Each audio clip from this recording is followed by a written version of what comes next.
Asher felt like he'd been spotted by a rabid dog. He froze for a second, his eyes instinctively darting to the side, locking with Leo Flynn's murderous glare. Asher's mind went blank. Holy crap. I knew that idiot Saraphina wouldn't have the guts to come here alone. She brought backup. The female lead and the protagonist, thick as thieves, just as the prophecy foretold. Like a fish out of water or a bird without the sky. Wait, that doesn't work. Whatever. Ding. Congratulations, host. You have received a cash reward of plus $23,333. The already sour expression on Saraphina Hayes' face darkened another shade. What was all that nonsense about birds and fish? She desperately wanted to crack open Asher's skull and see which part of his brain had short-circuited, leading him to believe she and Leo were thick as thieves. Your company moves fast, Saraphina said, her arms crossed, her voice dripping with ice. You heard the rumors and immediately offloaded all of your Apex properties stock onto my family yesterday. Asher's mouth twitched. What's with the third-degree interrogation? The person who dumped that toxic asset on you was the she-devil, not me. If you got a problem, take it up with her. Besides, is there some unwritten rule that only the Hayes Corporation is allowed to make money in this town?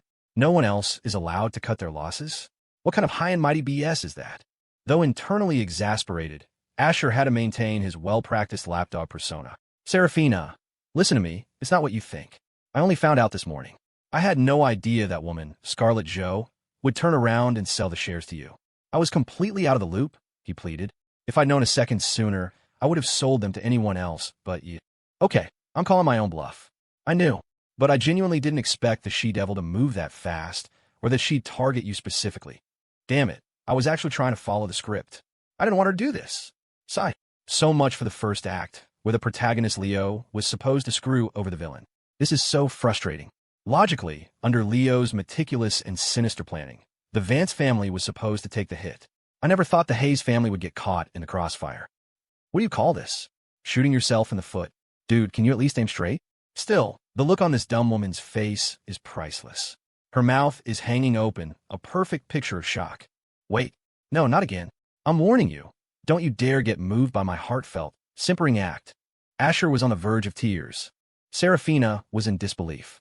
This whole thing was orchestrated by Leo. It was a setup from the very beginning. It all clicked into place. The strange, cryptic warnings from Leo after work some days, telling her not to touch Apex Properties stock, that he had a bad feeling about it. She dismissed him. What could a lowly security guard possibly know about high finance? And every time she'd brushed him off, he'd flash that infuriating, smug smirk. He was playing 4D chess, laying traps all along. The way Saraphina looked at Leo was now filled with an even deeper disgust. Leo's face clouded over. What the hell was going on? Was it possible this woman was actually falling for the useless playboy in front of him? The more he thought about it, the more plausible it seemed. Such pretty words. Leo sneered, his tone oozing sarcasm. If you really care about Ms. Hey so much, why don't you prove it? Buy back the Apex stock from her. Saraphina's eyes widened slightly. The thought had never even crossed her mind. She had come here today to get answers, not to manipulate Asher's supposed feelings for her into undoing the deal. Besides, his feelings were a complete fabrication. Only a fool would fall for that. Would Asher really do it? Of course not. Asher was no fool. Are you an idiot? Before this whole Apex mess went public, I was willing to play along with your little drama. But now that the ship has sunk, you expect me to buy back the wreckage? My character is a simp, not a moron. You spent too much time overseas, haven't you? Got your head kicked by a mule? You think you can bring that half-baked corporate raider crap back here and succeed? You ever hear about the 2008 crash? By the way, your Dragon's Den isn't exactly short on cash. You're the one who's so madly in love with this woman, right? Why don't you use your PMC's funds to bail her out? Hey, wait a minute. This is a golden opportunity for the protagonist and the female lead to look heroic and put me in my place. Asher's eyes lit up. The plot might be a bastard that refused to cooperate, but he could still help manufacture the perfect scene for the protagonist's grand moment. Asher threw his hands up in a gesture of magnanimous generosity. All right. Just as a flicker of triumph crossed Leo's face, Asher added his conditions. I'll do it. I'll solve this whole Apex problem for Saraphina, provided she gives me a real kiss, lips on lips, in front of everyone, and says yes to my marriage proposal. It was a challenge. A brazen, audacious challenge. Even a villainous simp had to show some backbone now and then. If you wanted the prize, you had to play hardball. The Asher in the book was a lapdog, but he wasn't a complete idiot. Billions of dollars in liquid capital wasn't pocket change. It was more than the annual GDP of some small countries. Saraphina could tell he wasn't being serious. This was about provoking Leo and, as a bonus, messing with her. So, she wasn't truly offended. But one thing still infuriated her. Asher Vance was turning marriage, the most important commitment of her life, into a joke. The anger simmered inside her. Leo, on the other hand, was furious. The Dragon King was enraged. No one was allowed to touch the woman he had set his sights on. Not even a single finger. "Stop dreaming, you toad. You're punching way above your weight." Leo roared. "Let me make this crystal clear, Asher. Ms. Hayes will never agree to your outrageous demands." "That's right, she won't. You think I actually want her to? If I brought this idiot into my family, any kids we had would probably be morons. I wouldn't marry her if she begged me. But you getting angry is perfect. Just what I wanted. Focus that rage. Come on, baby. Start plotting your next move against me. The Vance family welcomes you. Our door is always open for you to come and slap me in the face." A strange sense of satisfaction washed over Asher. All his hard work, maintaining the sim persona, was finally paying off. The protagonist was angry. And when the protagonist gets angry, does the villain ever have it easy? This meant the next face-slapping scene was right around the corner, which meant he was one step closer to going home. "I accept your proposal." Saraphina's voice, sharp and biting, sliced through the air. The entire room fell silent. Even Asher was stunned, speechless. His brain short-circuited. What the hell is happening now? Those words, practically a confession, made Asher's heart leap into his throat. His soul just about left his body. "Accept? Accept my ass. Even if you accept, I don't. Saraphina, I take back everything I said. You're not just dumb. You're off your rocker. If you want to wreck your life, fine, but don't pull me down with you. Look at the awesome, badass, take-charge Dragon King Leo standing right here. Isn't he exactly the kind of guy a trust fund baby like you is supposed to be drooling over?" Being targeted by an idiot was a terrible fate. Leo, meanwhile, was already beet red with fury. The sound of his knuckles cracking echoed in the tense silence. In that moment, he genuinely wanted to murder Asher on the spot. "Asher, what is the meaning of this?" he seethed. "You should be asking Saraphina what she means. I'm pretty sure I didn't force her to say yes." Fighting back a wave of nausea brought on by Saraphina's unpredictability, Asher forced a laugh. "What do you think it means? Saraphina accepted my proposal. You heard her. Ugh." Asher swallowed the bile rising in his throat. He could be a doormat for Saraphina, but for the protagonist? Not a chance. He didn't need to show Leo an ounce of respect. Trolling him was the only way to go. Veins bulged on Leo's forehead. "Ms. Hayes, this isn't real, right?" For the first time, the proud, indomitable Leo Flynn felt a sliver of fear. He looked at Saraphina, his voice trembling with uncertainty. Saraphina opened her mouth to speak, but the words caught in her throat. She had to admit it. She'd spoken out of pure anger. Asher had been too much, calling her an idiot over and over in his head. It was a desperate, subconscious act of retaliation. Saraphina bit her lip. Things had gone too far, and she had no idea how to walk it back. Asher gasped, a spark of understanding igniting in his eyes. He saw it all clearly now. You brilliant, cold-hearted woman. On one hand, you agree to my proposal. On the other, you're stoking the protagonist's animosity towards me. That was your real plan all along, wasn't it? Damn, the female lead lives up to her reputation. Devious and cruel. What's that old saying? The female of the species is more deadly than the male. You're a prime example, Saraphina. Phew, the plot is finally back on track. Holy crap, for a second there, I thought you'd actually fallen for me. I was about to book a flight out of New York tonight. Thank God. Ha ha ha.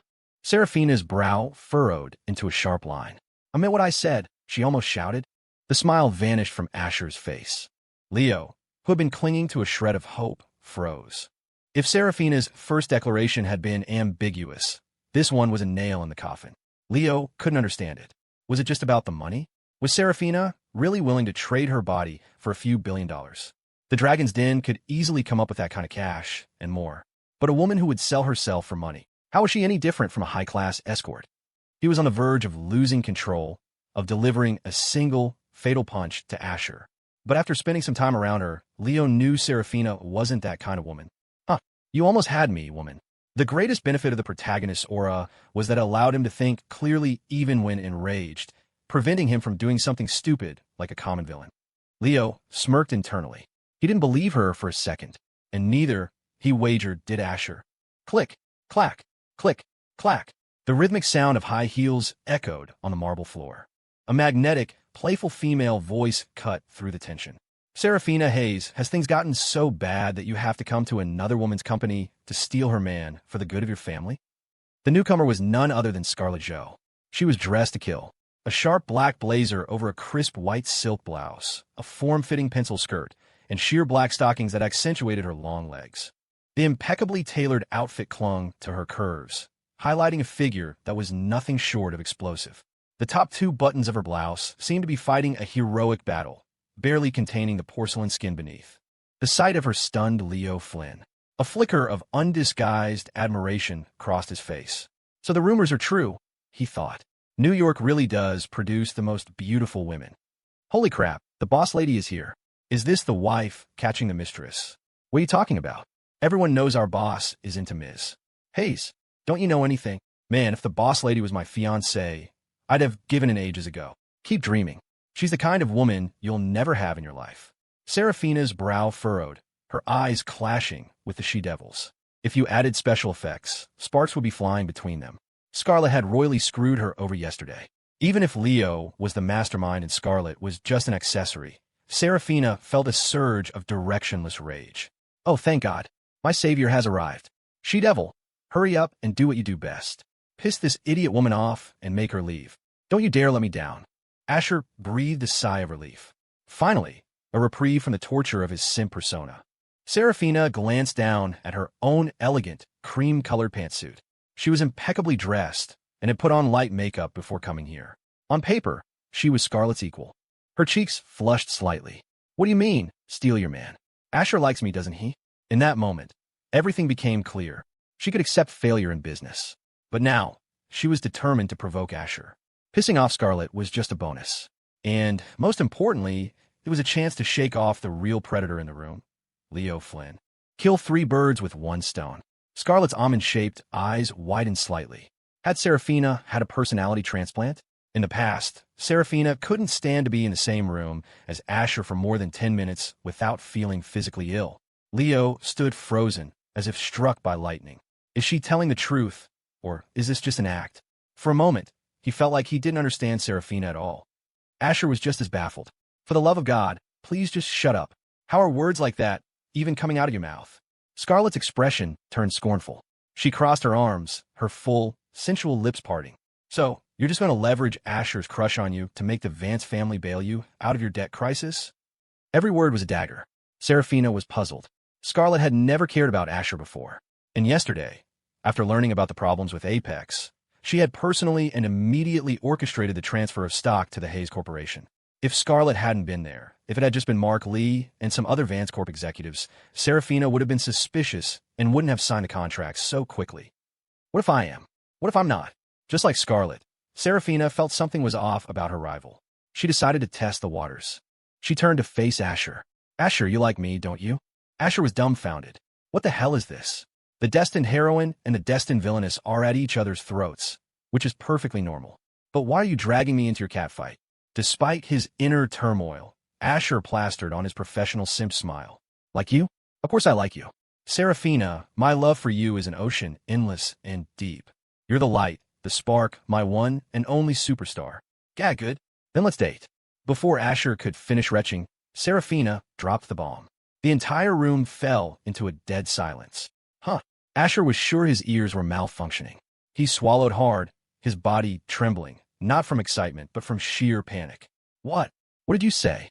Facing Asher's question, Saraphina pursed her lips and forced a smile. She enunciated each word with chilling clarity. I said, let's date. As she spoke, her eyes were locked on Scarlet's face, as if trying to decipher some hidden clue. In that instant, all the light and hope drained from Asher's world. Everything went black. Leo's fists clenched, a murderous glint in his eyes. He was barely restraining the urge to kill Asher right then and there. But Asher was too busy having an existential crisis to notice. A look of pure shock crossed Scarlet's exquisite features as she stared at Saraphina. Has she gone insane? Asher had said in his thoughts that the Saraphina from the book would never agree to his pursuit. The two women's gazes met again. Scarlet caught it, a flicker of surprise in Saraphina's eyes. A bold thought sparked in her mind. She can hear Asher's thoughts, too. Boom. Once the idea took root, it was impossible to shake. It made perfect sense. It made perfect sense. They were living in a novel. From the moment they were born, their lives had been predetermined. They would either become one of Leo Flynn's women or die as his enemy. The evidence was irrefutable. First, hearing Asher's thoughts, and second, the fact that everything he thought came true. Scarlet let out a self-deprecating smile. So, she wasn't the only special one. If Saraphina could also hear his thoughts, then all her bizarre behavior suddenly made perfect sense. There was no reason to get angry with an actress putting on show, but she needed to be sure. Saraphina, for her part, had a growing suspicion of her own. The two women stood there, each lost in her own calculations. Asher's face was a mask of despair. Agreeing was out of the question. Saraphina might be willing, but he sure as hell wasn't. But refusing was even more out of character. Why'd he spend all this time playing the simp? Wasn't the goal to win the goddess's heart? Now that she'd finally nodded yes, if he backed out, everything he'd done would be for nothing. Not to mention the dozens of pairs of eyes watching him. Oh, and one pair that was shooting flames of pure murderous intent. Courtesy of the protagonist, Leo Flynn. Asher was terrified. But wait a second. Holy crap. I get it now. This dumb woman is trying to motivate Leo. She's pushing him to escalate his plans to destroy my family. I remember now. In the beginning, Leo was just annoyed with me, the rich playboy simp. He didn't actually want to kill me. It was only later, to win Saraphina's heart and get her father's approval, that he decided to take me out. What Saraphina is doing right now is just fanning the flames of his ambition. Damn, this woman is ruthless. To get in the sack with the protagonist sooner, she'll do anything. Brilliant and completely insane. Saraphina stared, dumbfounded. Motivate Leo? Get in the sack with him? She had never, ever thought about any of those things. A knowing smile spread across Asher's face. Huh, Saraphina, you finally agreed. To show your sincerity, let's start with a kiss. Scarlet couldn't hold it in any longer. She let out an unladylike snore of laughter. It was a sound that could topple kingdoms. Leo, in contrast, looked like he was about to spontaneously combust. Asher's eye twitched. He turned to Scarlet, genuinely confused. She dev, ahem. Scarlet, is there something funny about me accepting Saraphina's offer? Scarlet was laughing so hard, she had to bend over, clutching her stomach. No. Nothing. Saraphina's face was a thundercloud. She shot a death glare at Asher, then another at Scarlet. Her eyes met the she-devils again. Her eyes locked in a silent, loaded stare. If before they were probing each other's defenses, now they both knew with absolute certainty. The other could hear Asher's thoughts too. Scarlet Joe, the Hayes family will not forget what happened today. Saraphina bit out. Then, blushing furiously, she turned and stormed out. It was hard to tell if it was from shame or rage, but the latter was the safer bet. Leo let out a breath he didn't realize he was holding. Thank God, his woman, Saraphina, hadn't actually given in to Asher. As a seasoned veteran in the art of romance, he could tell from her expression that it had all been an act, most likely to spite Scarlet Joe. Damn it, she almost fooled me, Leo muttered, a vicious glint in his eye. From this moment on, Asher Vance was officially a thorn in his side. His plans to crush the Vance family would have to be moved up. Leo retracted his gaze, shot one last glare at Asher, and then a quick, appraising look at Scarlet, expertly concealing the greed in his eyes. He turned and followed Saraphina. Asher couldn't help but find the pair utterly baffling. Weren't you here to stir up trouble? Why not see it through? Saraphina, don't go. Asher yelled dramatically, his voice filled with passion and obsession. You already said yes. What about the Apex Properties mess? Do you still want my help? If you do, come back and we can share a nice French kiss. Nothing else counts. His feet, however, remained firmly planted. Saraphina, who hadn't even made it out the front doors of Vance Corporation, heard his shameless words. She trembled with rage, unable to bear the atmosphere a second longer. She quickened her pace, desperate to escape. Leo was incandescent. When the Dragon King raged, a million would fall. You're dead, he mouthed, turning back to Asher. The words were silent, but the message was deafening. Asher sucked in a breath. The protagonist was mad? Excellent. Unlike the humiliated and furious pair, Asher was ecstatic. Wow, French kiss. Mr. Vance, can we add that to the annual company benefit package? I want a kiss too. Heh, you wish, sweetie. Mr. Vance belongs to Ms. Joe. Stop dreaming. What's wrong with dreaming? It might come true. The female employees began to whisper boldly among themselves. They knew Asher's character. He was the boss, but he never put on airs with his staff, unlike some of the petty middle managers who treated their little bit of power like a royal decree. Asher watched the duo leave, feeling satisfied. He was about to head back to his office to slack off when he noticed Scarlet was still there. A smile still played on her lips, revealing two charming dimples. She had the natural aura of a queen, an intellectual beauty with an innate air of authority. Asher's eyelid twitched. Sometimes he wondered if Scarlet was crazy. Why else would she burst out laughing and keep smiling until... Now, wait, she wasn't smiling anymore. In fact, she was glaring at him. Asher scratched his head. What's up with the she-devil? Is it that time of the month again? Scarlet shot him another withering look. Are you free for lunch? For you, I'm free. For lunch, I'm not. Asher shook his head frantically. No, I'm swamped with work. A faint blush crept up Scarlet's cheeks. She gently bit her lower lip. You're not going to help with our father's situation? As if afraid he wouldn't understand, she added, Dar. Julie and Joe is available these next few days. Ask Dad when he's free, and I'll arrange the meeting. Asher understood, but the way she kept saying our father and dad was unsettlingly familiar. You're not my wife yet. She-devil, can we please just stick to the script? You're supposed to get to know me, then fall for me. There's a process. Asher was panicking. If he didn't do something, he felt like Scarlet was going to completely dominate him. He's my dad, not your dad. Get it straight. A knowing smile touched Scarlet's lips. Is there a difference? Yes. Asher was about to cry. Scarlet looked him straight in the eye, the tips of her ears turning pink. Do you believe in love at first sight? Asher stared at her, as if she were an idiot. I believe in ghosts more than I believe in that. Love at first sight? That's something you tell a 3-year-old. You actually buy that nonsense? This was Asher's genuine opinion. So-called love at first sight was just seeing someone attractive and feeling a sudden spark. It came quickly, and it went just as fast. To put it bluntly, it was lust at first sight. Then why did you fall for Saraphina the moment you saw her? Why were you willing to debase yourself and do so much for her? Scarlet's beautiful face drew closer. They could feel the warmth of each other's breath. Asher's heart hammered against his ribs. Before he could answer, Scarlet continued, her voice a low murmur. I feel the same way you do. One look and it was for life. Except my feeling is real. There's nothing fake about it. The implication was clear. Your love for Saraphina is an act. But my love for you is real. A chill ran down Asher's spine. It wasn't that he didn't want to be with Scarlet. It was just that in the original story, Scarlet was forced to marry into the Vance family. Under pressure from his parents, Asher accepted her, but their marriage was in name only. Later, resentful of her family's arrangement, Scarlet sabotaged the Vance cess from within, becoming a tool for Leo Flynn. Then, at an important banquet, Leo had instigated one of Scarlet's former suitors to drug her drink. The suitor was just a pawn, killed by Leo's men afterward. Leo's true goal was to claim the first blood of one of New York's top beauties. He was only foiled by other circumstances, and the drugging was exposed. Seeing Asher at the scene, Leo framed him for the crime. Leo never cared if the women he conquered were virgins. Unless he was particularly infatuated, they were all just pawns. What he hadn't expected was that beneath Scarlet's fiery exterior was a deeply traditional woman. From that moment on, regardless of whether Asher loved her, she considered him her husband. After Asher's eventual death, she logically became the new villainous boss.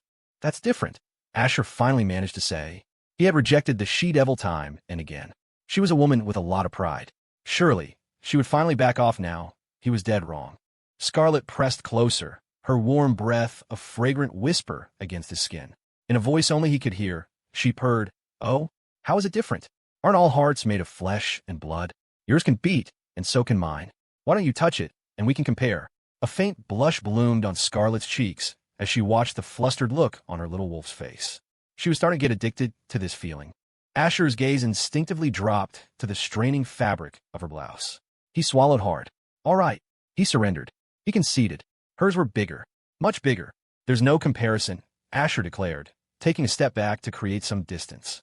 My love for Saraphina transcends all. He was terrible at close-quarters combat. Scarlet paused, and the smile on her face deepened. Whatever you say, Asher struggled to maintain his composure. I have things to do. I'm leaving. He turned and practically fled. 3 days apart, and the she-devil's power level had increased exponentially. He was outmatched. Scarlet's smile was serene. Don't forget our lunch date. Dr. Joe isn't always available. A jolt went through Asher, and he nearly stumbled. Damn it, there was no way out of this one. She was using his father as leverage. She-devil, you live up to your name. Sigh. Fine. It's just lunch, Asher thought. He could handle one meal. Even though he knew the formula for the herbal medicine, he couldn't just produce it out of thin air without raising suspicion. He'd just have to treat it as his last meal with the dog. Watching Asher beat his hasty retreat, Scarlet turned and walked toward her private office, her expression instantly turning cold. So, Saraphina Hayes can also hear my darling's thoughts, she murmured, licking her crimson lips. This just got interesting. The enemy of my enemy is my friend. My darling wants to maintain the status quo, and I can use his thoughts to learn valuable information about the future. Should I consider a temporary alliance with that woman? Meanwhile, after leaving the Vance Corporation building, Leo Flynn didn't follow Saraphina back to Hayes Corp. Instead, he made a call. A moment later, a sultry female voice answered. Yes. An image of a voluptuous figure flashed in Leo's mind. He suppressed a sudden surge of heat. Seraph, are you in New York? I am, the woman with the code name Seraph replied. She was a mixed-race operative in his Dragon's Den, ranked 10th in overall capability. Her specialty wasn't combat, but infiltration. Good. I want you to get a job at Vance Corporation. A key position as high up as you can manage. And be discreet. Don't leave any trails. Understood, Dragon King, Seraph replied. That familiar heat coiled in Leo's gut again. This city was teeming with beautiful women. He'd already encountered 2 of the absolute highest caliber.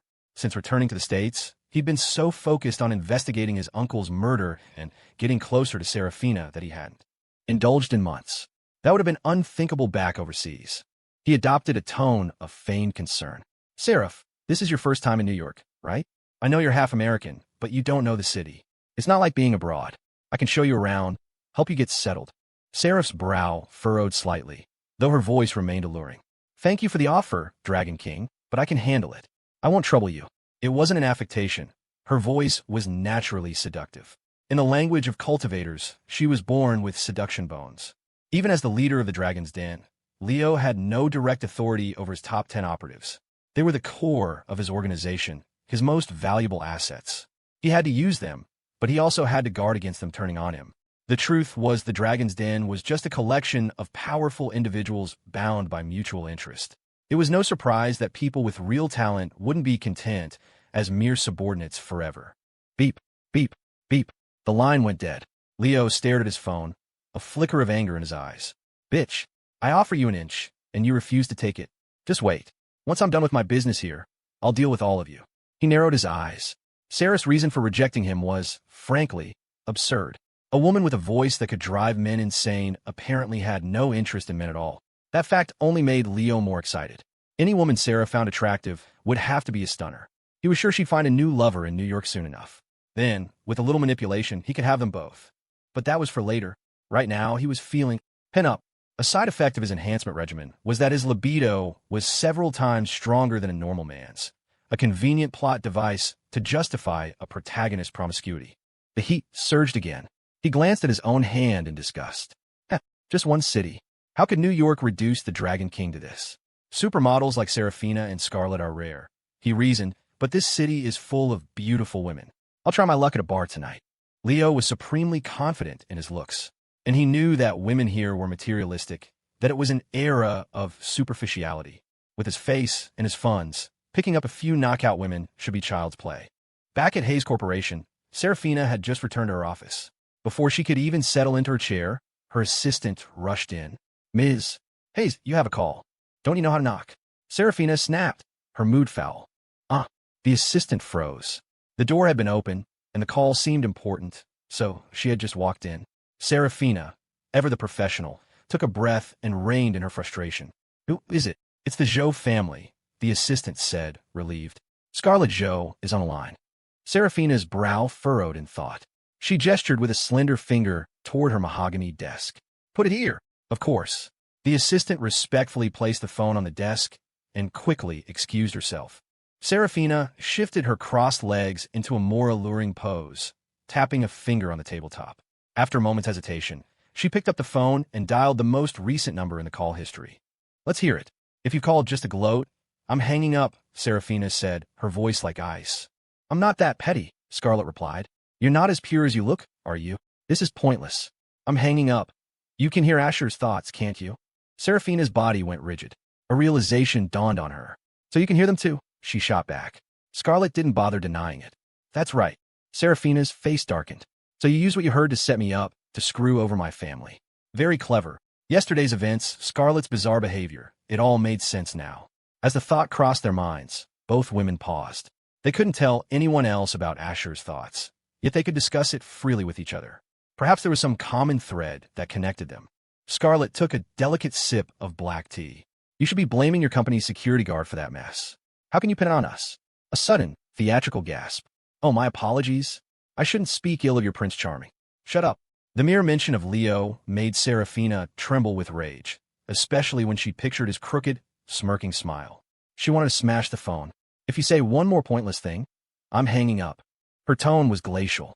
Scarlet dropped the playful act. Teasing was fun, but she knew not to push it too far. Since we can both hear his thoughts, we should work together. Cooperate with his act. You should be grateful, shouldn't you? His love for you is fake. You don't want someone pestering you day in and day out. Seraphina's eyebrows rose. A strange, hollow feeling bloomed in her chest. She had no shortage of suitors, but in all honesty, only Asher had ever been willing to risk his own company's interests for her, even if it was all a lie, knowing the truth. Hurt. It was the classic case of not knowing what you had until it was gone. You have a point, Seraphina conceded, but why should I agree to help you? Miss Jo, surely your memory isn't that short. Have you already forgotten about Apex Properties? The wound was still fresh. Scarlet's eyes narrowed languidly. Of course I remember. But let me be clear. The main reason this happened was because Leo Flynn wanted to win your affection by setting a trap for the Vance family.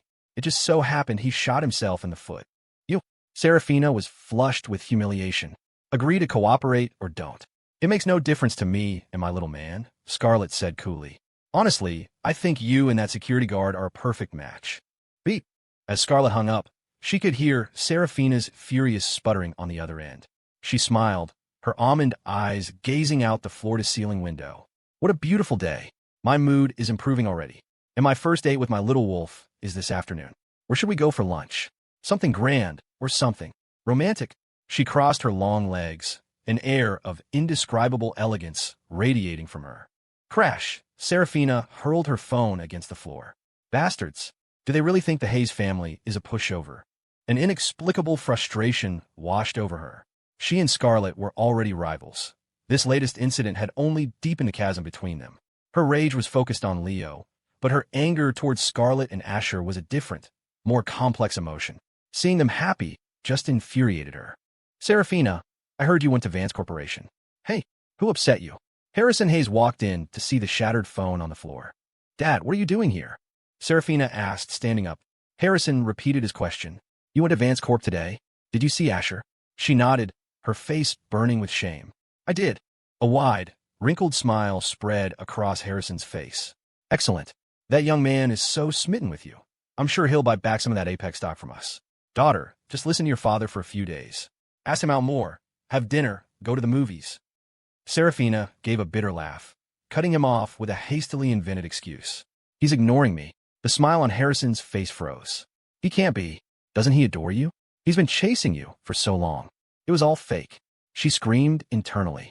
And even if it was real, your daughter would never stoop so low as to beg him. A sea of bitterness welled up inside her. She finally managed to usher her father out of the office. As he left, Harrison grumbled about Asher under his breath, saying something about how a man who couldn't help with such a small problem didn't deserve his daughter's affection anyway. Once he was gone, Seraphina sank wearily into her chair. Every time she thought of Asher's fake courtship, a fresh wave of anger washed over her. If I can't be happy, then neither can you. You want to make me angry? Fine. I'll make you angry too. Jean Georges, a Michelin-starred restaurant on the waterfront, was a jewel of New York's dining scene. Perched in a location where every square foot was worth a fortune, it was constantly bustling with tourists and locals alike. The restaurant's design was a sophisticated fusion of European elegance and classic American elements, creating an atmosphere of pure, aspirational luxury. Vroom! The deep, captivating roar of a high-performance engine, like a cheetah in full sprint, grew louder as a stunning crimson sports car pulled up to the curb. Its streamlined body, aggressive front fascia, and racing-style spoiler were a symphony of design, stimulating the senses of every onlooker. The crowd was mesmerized. A young man, a true car enthusiast, recognized the model, his face a mask of shock. Holy crap, that's a real deal Ferrari LaFerrari. The people around him, less knowledgeable about cars, were confused. A LaFerrari? Isn't that just another model from Ferrari? One asked. The enthusiast's eyes shone like twin suns. It's a Ferrari, yes, but it's in a league of its own. See all those other luxury cars in the valet lot? This one car is worth more than all of them combined. A girl with wide eyes gasped. You're exaggerating. No, the young man said, shaking his head. If anything, I'm underselling it. This car isn't just a symbol of extreme wealth. It's a statement of status. It costs over $2 million, and that's if you can even get on the list to buy one. You need a special purchase qualification from Ferrari. A collective gasp went through the crowd. Forget the qualification. The price alone was enough to intimidate 99.9% of the people present. The LaFerrari came to a stop. Its sleek scissor doors swung upward, a display of pure automotive theater. Hearing of the arrival, the restaurant's striking French manager immediately led a small contingent of staff out to greet the guests with expressions of utmost reverence. When the crowd saw who emerged from the car, a collective understanding dawned on them. Of course, couldn't we have just grabbed a bite anywhere? God, women are so much trouble, Asher muttered, scratching his head. He wasn't picky about food. As long as it wasn't inedible, he was fine. Scarlet smiled sweetly. Little Wahem, you really don't understand women, do you? This is called romance. Hundreds of gazes were fixed on them. Whoa, are Asher Vance and Scarlet Joe back together? He's taking her out to lunch alone? What will Saraphina Hayes think? What are you talking about? They're a perfect match, a power couple. Who are you to judge? I agree, Mr. Vance and Ms. Joe look so much better together. Damn, does Mr. Vance need a mistress? I'd do it for free. Some people even pulled out their phones to take pictures. Asher's mouth twitched. Look all you want, but are you seriously trying to get clicks off of this? You with the phone. That's going too far. Put it away. I still have to maintain my simp persona for that idiot Saraphina. Asher roared internally. But then he figured, even if Saraphina saw the photos, she wouldn't care. So why should he? The whole act was for her benefit, not for these random onlookers. With that thought, he felt a little better. The blonde French manager smiled, bowing slightly. Ms. Joe, Mr. Vance, thank you so much for choosing Jean-Georges. We will provide you with the finest service. Please follow me. Asher handed the key fob to a valet and, with Scarlet on his arm, followed the manager inside. The young valet stared at the key in his hand as if it were a hot potato, frozen in place, unsure of what to do with such a precious object. Inside, Asher looked around. He'd never been here before, but the decor was impressive, exuding an intensely romantic vibe. His one regret from his past life was that he'd never taken Scarlet to a decent restaurant for a proper meal. Now, through a strange twist of fate, the plot was veering off course. It was askew, but not completely derailed. At least, that's what he told himself. Perhaps, deep down, he was trying to make it up to her. After symbolically pushing away her intimately linked arm a couple of times, he put on a look of weary resignation and let her cling to him. Let the minor plot points deviate, he thought. As long as the major face-slapping scenes later on stay on track, it's fine. He sent a silent prayer of encouragement to the underperforming protagonist. The manager led them to the restaurant's 6th floor. She stopped at a prime table by the window, turned, and bowed again. Ms. Joe, Mr. Vance, this is the best table in our restaurant. We cleared it especially for you as soon as we heard you would be dining with us. Normally, getting a table at Jean-Georges required a reservation weeks in advance. Even well-connected, high-status individuals couldn't just walk in and claim the best seat. But for Scarlet Joe and Asher Vance, it was a different story. All it took was a single phone call. Asher glanced around. The table was surrounded by floor-to-ceiling windows, offering a breathtaking panoramic view of the New York skyline, including the iconic silhouette of the Empire State Building. The city's mesmerizing landscape was laid out before them. The table was already adorned with a lavish arrangement of red roses, every detail meticulously crafted for maximum romantic effect. It was a feast for all the senses. This was the life a wealthy villain was supposed to enjoy, not groveling as a simp just to go home. Asher's resolve wavered for a moment before he shook himself back to reality. Damn it, my determination was almost shaken. It's all this she-devil's fault. Her methods are too potent. But I have to admit, the planning, the choice of restaurant.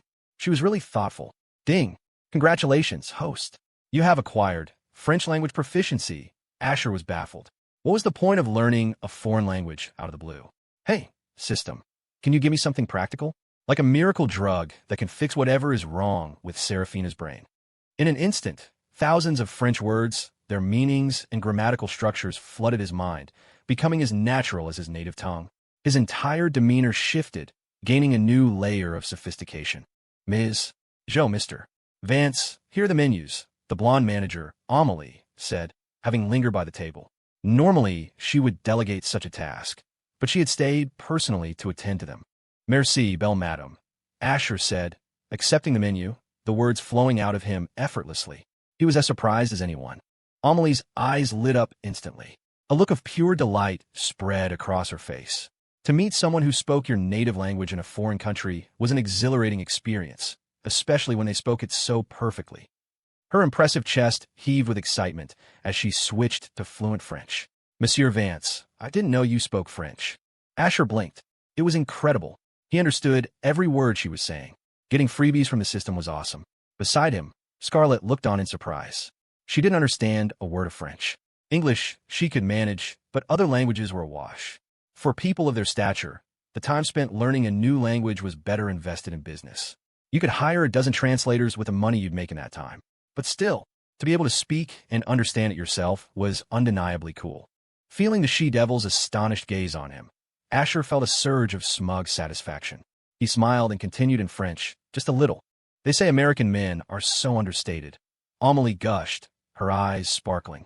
Not like the men back home, who boast about every little skill they have. You, Monsieur Vance, are far too modest.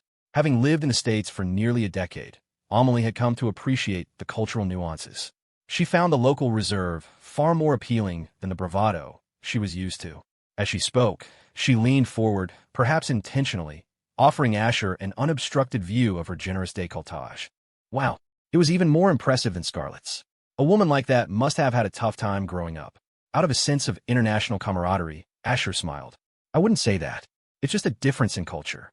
There is no good or bad, only people's perception of it. Amelie's eyes shone even brighter. French women were notoriously forward, and since Scarlet couldn't understand them, she grew bolder. Asher was, without a doubt, the most handsome American man she had ever seen. The French believed in romance above all else. Even if Asher were penniless, she would happily be his sugar mama. Monsieur Vance, she said, her tone conspiratorial. Our restaurant has a special dish, authentic French oysters. It can only be enjoyed when your companion is not present. When Scarlet wasn't looking, she shot Asher a sultry wink. Asher sucked in a sharp breath. Holy crap, you've got some nerve, trying to poach me right in front of the she-devil.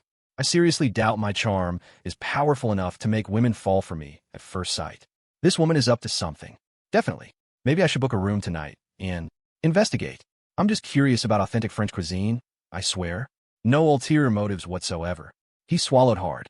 His thoughts, of course, were broadcast directly into Scarlet's ears. Just as Asher was about to reply to the expectant Amelie, Scarlet spoke, her voice deceptively sweet. Is this how your restaurant treats its guests? The sudden, cold interjection made Asher, his little brother, and Amelie all jump. Amelie's gaze met the she-devil's, and she felt as if she'd been seen through completely. A cold sweat broke out on her back. She quickly switched back to English, stammering an apology. My deepest apologies, Ms. Joe. I was just so excited to meet a guest who speaks my native language. I got carried away. Scarlet propped her chin on one hand, tapping the table with the fingers of the other. I've decided what I want. You can have the kitchen prepare it. She pushed the menu she had marked toward the edge of the table. Amelie snatched up the menu, nodding repeatedly. She fled as if escaping a fire, not daring to look at Asher again, not even daring to ask for his menu. Asher looked from the she-devil, who was now smirking triumphantly, to the retreating manager. Hey, I haven't ordered yet, he called out, bewildered. But Amelie was long gone. This was New York, the turf of the Vance and Joe families. Forget the Vances. The Joes alone could crush her like an ant. And the worst way to kill someone wasn't to actually kill them, but to make them wish they were dead. Damn it, she-devil, what is your problem? You just cost me a multi-billion-dollar project. This is so ridiculous. I thought you didn't understand French. I thought you didn't know French, Asher asked, annoyed. The two were now sitting face to face. Scarlet's eyes danced with amusement as she nodded. I don't. Then how did you know about the oysters? I mean, wasn't it rude to scare her off like that? She's in a foreign country, just looking for someone to talk to in her own language. What's so wrong with that? You wouldn't even give her that. Don't you feel bad? Asher didn't know if the she-devil's conscience was hurting but his heart certainly was. Sigh. Maybe I'll swing back here after I drop her off. Thud. A hand slapped the table. The sound wasn't loud, but it was startling. Asher flinched. Scarlet's expression had turned grim. I may not understand French, but I'm not blind. The way that manager was looking at you is not normal. And the way you look at me is? Asher's bravado suddenly deflated. Scarlet threw up her hands and rolled her eyes, giving him a look. Heh. Asher's mouth twitched. Huh? What do you mean, huh? My ass. I lost out on a major project. A huge deal. Do you have any idea how much that hurts? Actually, my French isn't as good as you think. I just wanted some practice. Is that so wrong? Arg, you're killing me, she-devil. What you won't give me, others will. Wait, what was that? Ding. Congratulations, host. You have received a cash reward of plus $66, $666. A familiar, ticklish sensation brushed against Asher's leg. His mind went blank as if struck by lightning. You've got to be kidding me. His neck felt stiff as he slowly lowered his gaze. A ridiculously cute foot, clad in black silk, was sliding up his shin. The red, open-heeled stiletto it had been wearing was nowhere to be seen. Scarlet's lips, painted a vibrant rose red, parted slightly, revealing perfect white teeth. Are you feeling lonely? What's so great about that French woman anyway? She has to douse herself in perfume. I, on the other hand, gulp. Asher swallowed, his mind a complete blank. He was completely under her spell, following her lead. What's different about you? He asked, his voice a croak. Scarlet's smile was devastatingly beautiful. She gave a sultry little twist of her hips, not answering his question directly. Instead, she tossed it back to him, her voice a low, teasing purr. Guess. Guess? You guess if I can guess what you want me to guess. Guess my ass. I haven't had a chance to compare. So how would I know which one is better? Asher thought, his mind racing. The foot was tickling him. His heart skipped a beat. Scarlet, are you insane? He hissed. It's not fair for you to start a fire and then not put it out. Scarlet's almond eyes twinkled, her nose crinkling playfully. Does this not seem like me? She purred. Like you? Not at all. Asher was in a state of self-doubt, so much so that he forgot to let go of her ankle. The warmth from her foot seeped into his hand. Scarlet's cheeks flushed. Sometimes, she wondered if her legs were really that captivating. A moment later, two waitresses arrived with their food. Asher snapped back to reality and instinctively released her ankle. Hiss! Asher winced. The second his hand moved, her foot shot forward again, more boldly this time. Whoa! Asher's reflexes were sharp. He stealthily captured her foot again, this time with both hands, and mouthed silently to Scarlet. Are you crazy? There are people here. The situation was strangely thrilling. His character persona demanded that he angrily fling her foot away and declare his undying opposition to such sinful behavior. But he couldn't. He quickly fabricated an excuse in his mind. If the waitresses saw them, the story would definitely get back to Saraphina. His simp character wouldn't want Saraphina to misunderstand. Therefore, he was forced to comply with the she-devil. Yes, that was it. Scarlet, having anticipated his inner monologue, felt the same exhilarating rush. A rosy hue crept up her neck. She knew what this feeling meant, and she wasn't foolish enough to deny it. Seeing Asher, even more flustered than she was, her playful side took over.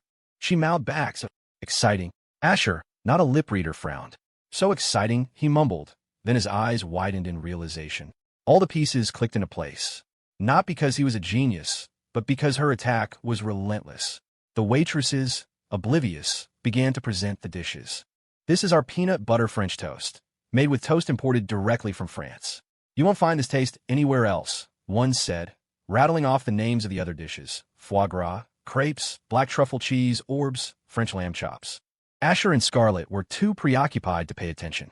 They were locked in a stalemate. Asher kept both hands under the table, feigning politeness as if waiting for the staff to finish their presentation before eating. In reality, he needed both hands to keep Scarlet's 2 feet under control. She, unable to advance or retreat, simply picked up her knife and fork with a dazzling smile. Let's eat. I knew you didn't order, so I ordered plenty for us. Go on, try some. Talk about a psychological gut punch. Why do I feel like my biggest enemy isn't the protagonist, but this damn dog? Asher forced a smile. I'll wait until the staff is finished. The waitresses were touched. Mr. Vance, you can start eating now. Yes, please don't wait for us. You should eat while it's hot. Asher was a national heartthrob. His public image was even bigger than some real-life billionaires. He gave an awkward but polite smile. It's fine. I'm happy to wait. The waitresses were even more moved. The youngest one suddenly piped up. Mr. Vance, you don't want us to feed you, do you? Screch, The sound of Scarlet's knife scraping against her plate was like nails on a chalkboard. She gave the young waitress a look that was anything but sweet. The girl was instantly terrified, tears welling up in her eyes. Damn it, she-devil, don't scare the poor girl. Asher had to give Scarlet credit. She was more effective than the protagonist. A single look, a single gesture, and she had the manager practically peeing her pants and this young waitress in tears. Impressive. The two older waitresses rushed to apologize. Ms. Joe, we're so sorry. She's new. She doesn't know any better. Mia, what are you doing just standing there? Apologize, the other hissed. The young waitress, Mia, hid behind them, sobbing, Ms. Joe, I didn't mean it. Seizing the opportunity, Asher stepped in. What did she do wrong? If Scarlet was annoyed before, now she was genuinely angry. Asher was taking an outsider's side against hers. Thump! Scarlet slammed her hand on the table and yanked her feet back. Asher's mouth twitched. Oh, she's really mad now. This was bad. He had waited for a momentary pause in her assault before letting go. Scarlet shot him a furious glare and began eating in a stony silence. Asher sighed. This had gotten out of hand. He honestly hadn't wanted to make her angry. He needed a new plan. You can all leave for now, he said to the waitresses. The two older ones quickly pulled Mia away. Then, to Scarlet's surprise, Asher stood up and left as well. In the moment he was gone, Scarlet heard nothing. Not a single thought from him. Her hands, holding her cutlery, trembled. He's angry too? Who cares if that stupid wolf is angry? He's the one who made me upset first. Scarlet felt incredibly wronged, but her pride wouldn't let her cry. The exquisite food turned to ash in her mouth. A few moments later, Asher returned. Scarlet kept her face turned away, a cold silence descending between them. For a second, it felt like they were back to being strangers. Asher wasn't sure if he should be relieved or disappointed. From the perspective of getting home, this was good, but he was only human.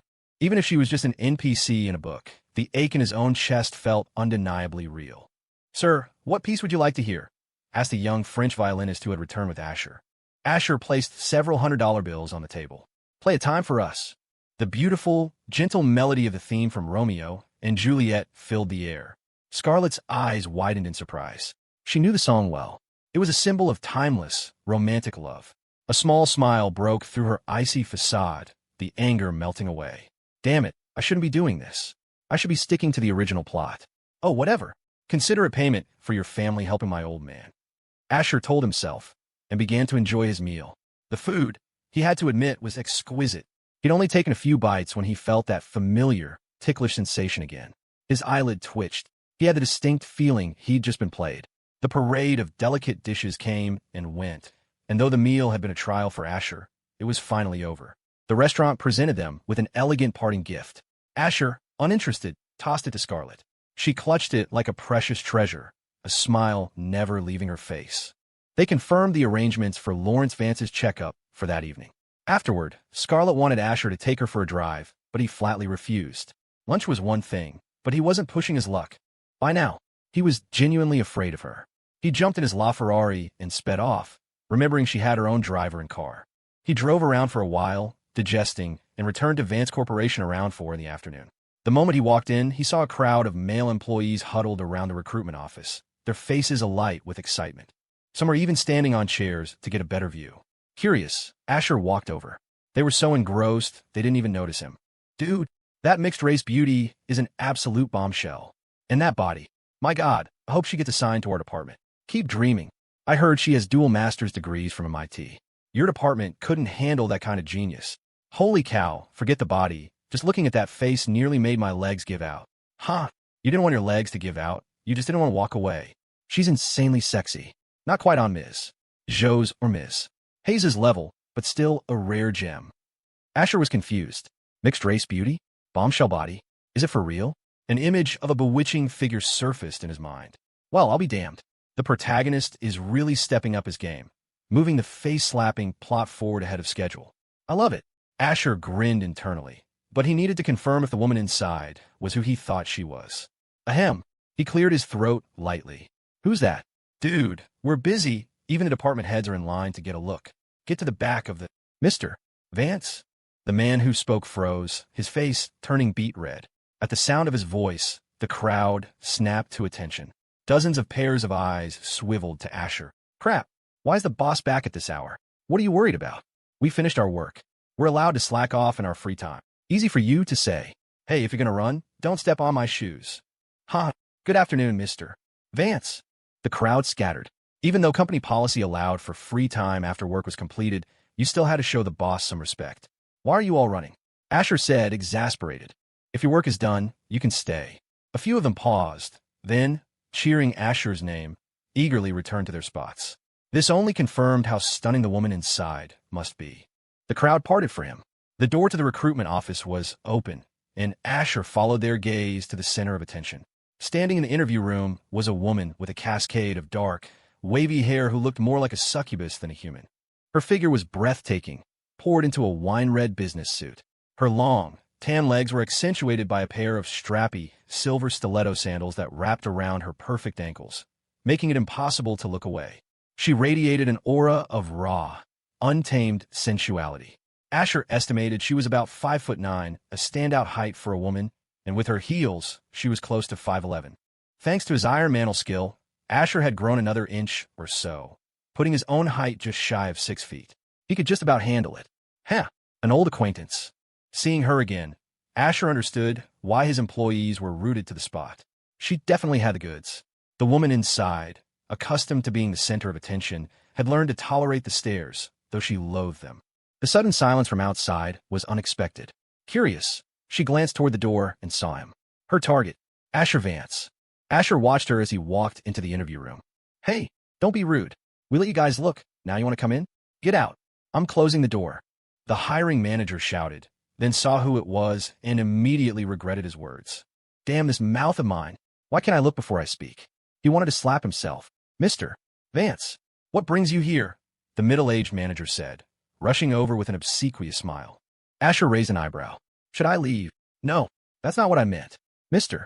Vance, you're welcome anytime, the manager stammered, looking like he was about to kneel.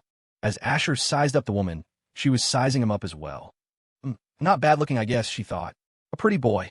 Too bad I'm not into men. Her name was Cassandra Lee. Not bad looking. Too bad she plays for the other team. Who's there? Who's talking? Cassandra exclaimed, her eyes wide.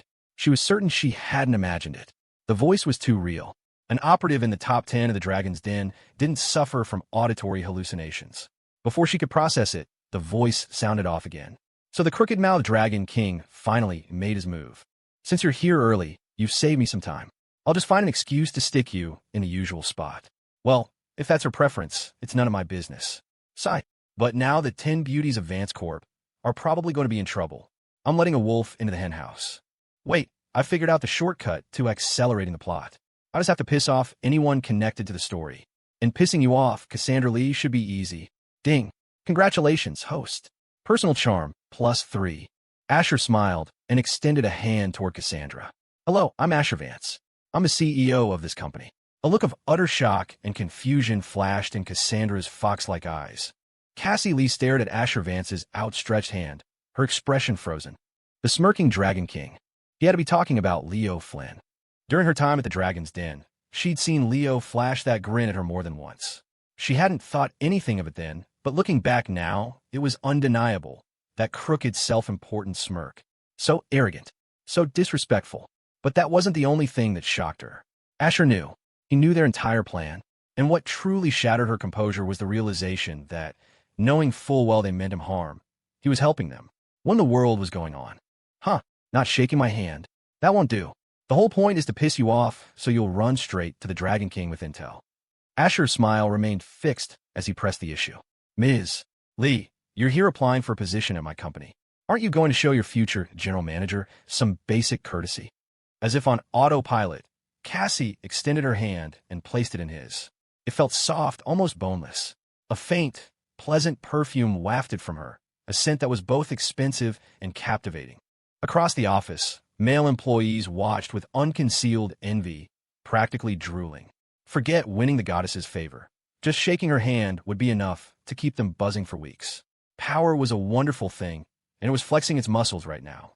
Asher's smile faltered for a split second. He glanced from his hand to Cassie's, then back to her face, which showed no sign of discomfort. He was thrown into another spiral of self-doubt. What the hell? Is this a joke? Isn't Cassie supposed to hate physical contact with men? Logically, she should have made an excuse to refuse. Then I was supposed to insist, triggering a deeper level of hostility. You're not following the script. Wait, right? I kind of added this part myself. Okay, let's try giving it a little squeeze. Maybe that'll provoke her. Cassie, for the love of God, don't pull a Scarlet or a Saraphina and go off script at the crucial moment. A notification chimed in his mind. Ding. Congratulations, host. Personal intellect, +1. Asher's grip on her hand tightened slightly, as if he couldn't bear to let go. He watched her face intently for a reaction. Cassie's brow furrowed for a mere instant, and then, nothing. She didn't pull her hand away. She just let him hold it, her mind a complete blank. In the space of a few minutes, she had stumbled upon a secret so monumental it shook her to the core. Before coming to the States, she had compiled a comprehensive dossier on Asher Vance, his personality, his habits, his entire life story. But now she understood. His inner voice was his true self. Cassie's full, pink lips parted slightly, a sight that could make a man weak. Asher's focus sharpened instantly. Here it comes. The cold shoulder. But all she said was, Mr. Vance, how did you know my last name is Lee? Huh. Asher was dumbfounded. Is that important? That's not important. Aren't you supposed to be giving me attitude? Snatching your hand away and telling me to respect your personal space? Besides, I don't just know you're Cassie Lee. I know you're Seraph, one of the Dragon Den's top 10 operators. I also remember saving you when your car exploded. You have a gem embedded near your hip, don't you? A very shiny, very eye-catching one. Crap, that's not important either. Can't let her know I know. Thinking fast, Asher's eyes darted to the application form on the desk. A smile bloomed on his face as he pointed with his free hand. It's written right there on your resume, isn't it? Cassie didn't even glance where he was pointing. Her world was tilting on its axis. Last time? Car explosion? He saved me? She frantically searched her memory, but came up with nothing. This was the first time they had ever met. What last time was he talking about? Pushing those thoughts aside, she bit her lip, a flicker of shame and fury in her eyes. The idea that a man had seen her body was the one thing she could not tolerate, no matter the reason. Asher Vance was now officially on her kill list. Mr. Vance, she said, her voice surprisingly calm, her expression neutral. Could you let go of my hand now? The question of how he knew her name was forgotten. Oh, Asher released her, completely baffled. Then again, Saraphina and Scarlet had changed, too. Maybe this was just a side effect of rerunning the plot? If he couldn't figure it out, he wasn't going to waste energy on it. Cassie Lee was a key asset in Leo Flynn's plan to dismantle Vance Corporation. In the original story, she used her executive position to falsify data and sabotage the company from within. She did everything a good corporate mole was supposed to do. Asher turned to the hiring manager. What's the verdict on her application? The middle-aged manager stepped forward nervously. Ms. Lee's degrees and credentials have all been verified, sir. They're legitimate. We just need to assess her practical skills and determine the best departmental fit. Legitimate, my ass. The degrees, all of it, are forgeries. As if she had time to go to school. What a load of crap. Asher was exasperated. Getting Cassie into the company was just a formality. He figured he might as well grease the wheels and help the Dragon King get his empire building underway sooner rather than later. I have a good feeling about her. She seems sharp, Asher said, deciding to fast-track the process. Let's bring her on. As for her placement, I've already got something in mind. He was pulling rank, and everyone knew it.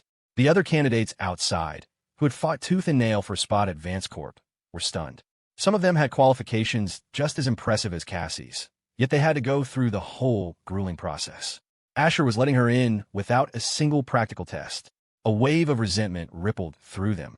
The only way to quell their anger would be to at least place her in one of their departments. Sir, the manager hesitated. This violated a strict rule set by Eleanor Vance herself.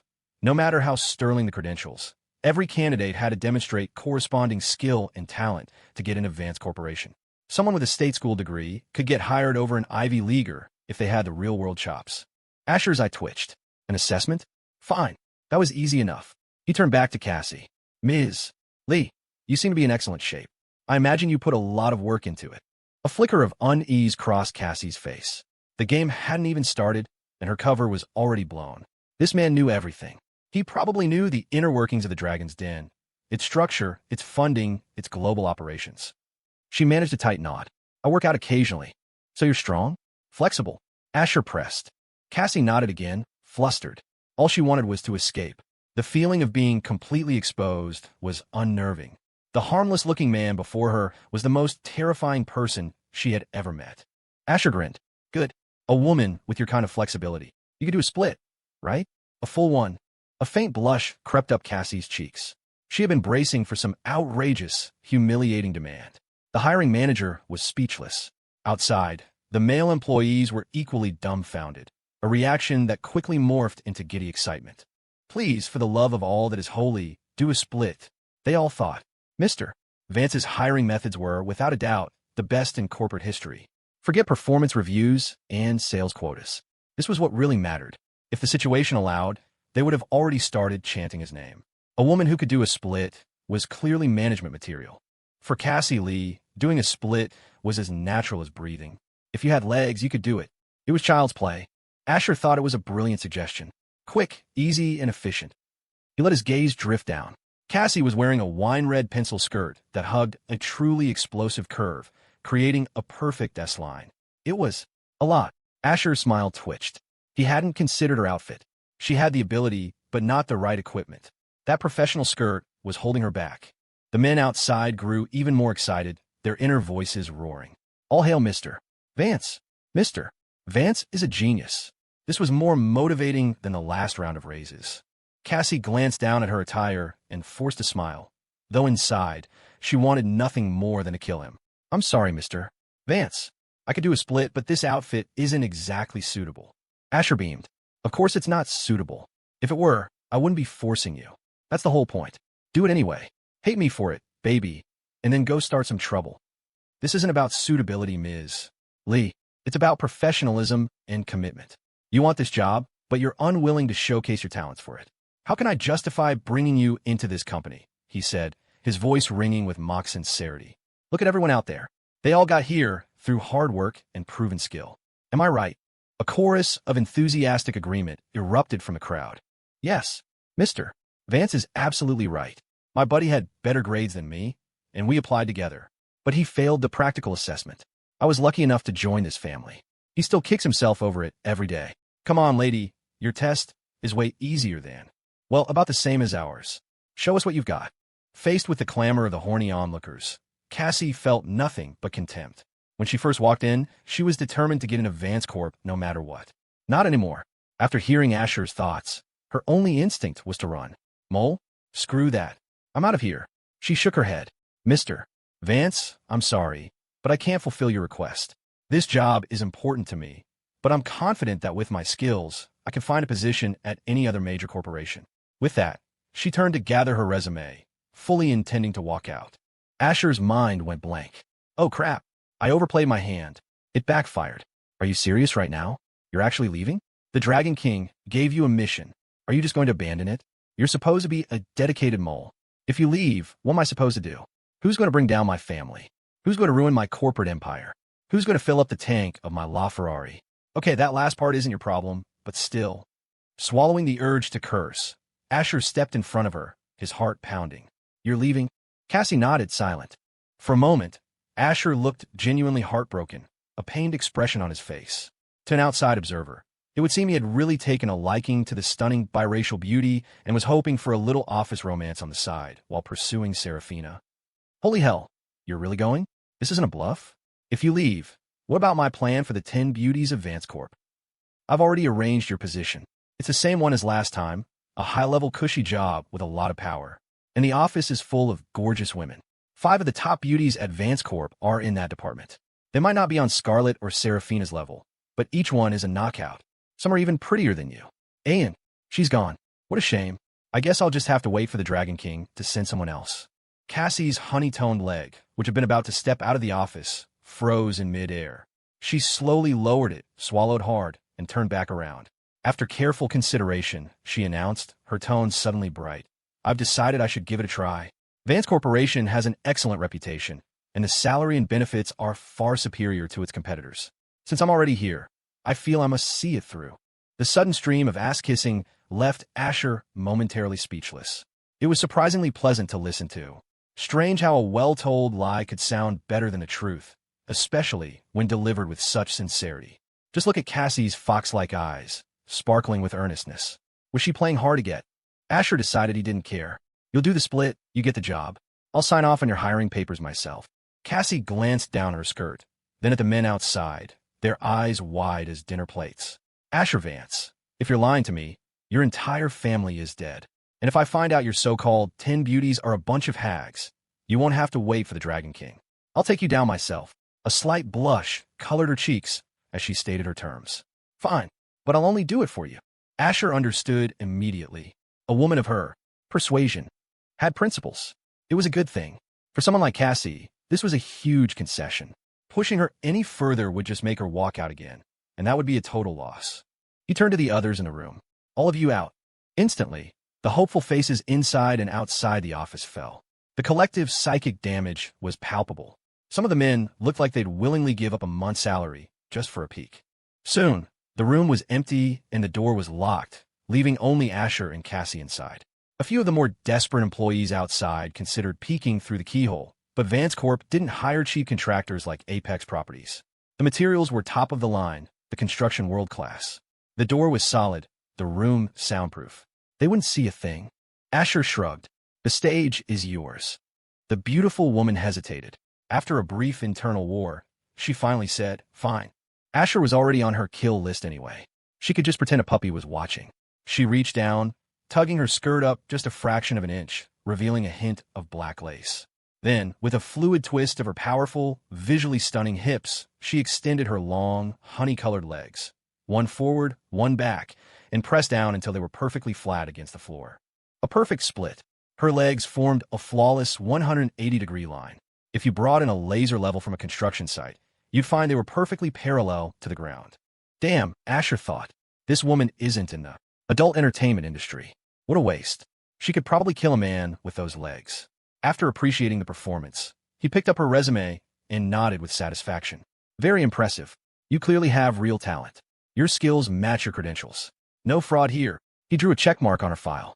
Cassie frantically tried to pull her skirt down, but it wouldn't budge. Any more force, and she'd rip it. Asher hadn't said anything, but his eyes had been glued to her lower body the entire time. Her underwear had been completely exposed. Thank you for the compliment, Mr. Vance, she said, her voice icy as she stood up. Her sudden shift in attitude delighted Asher.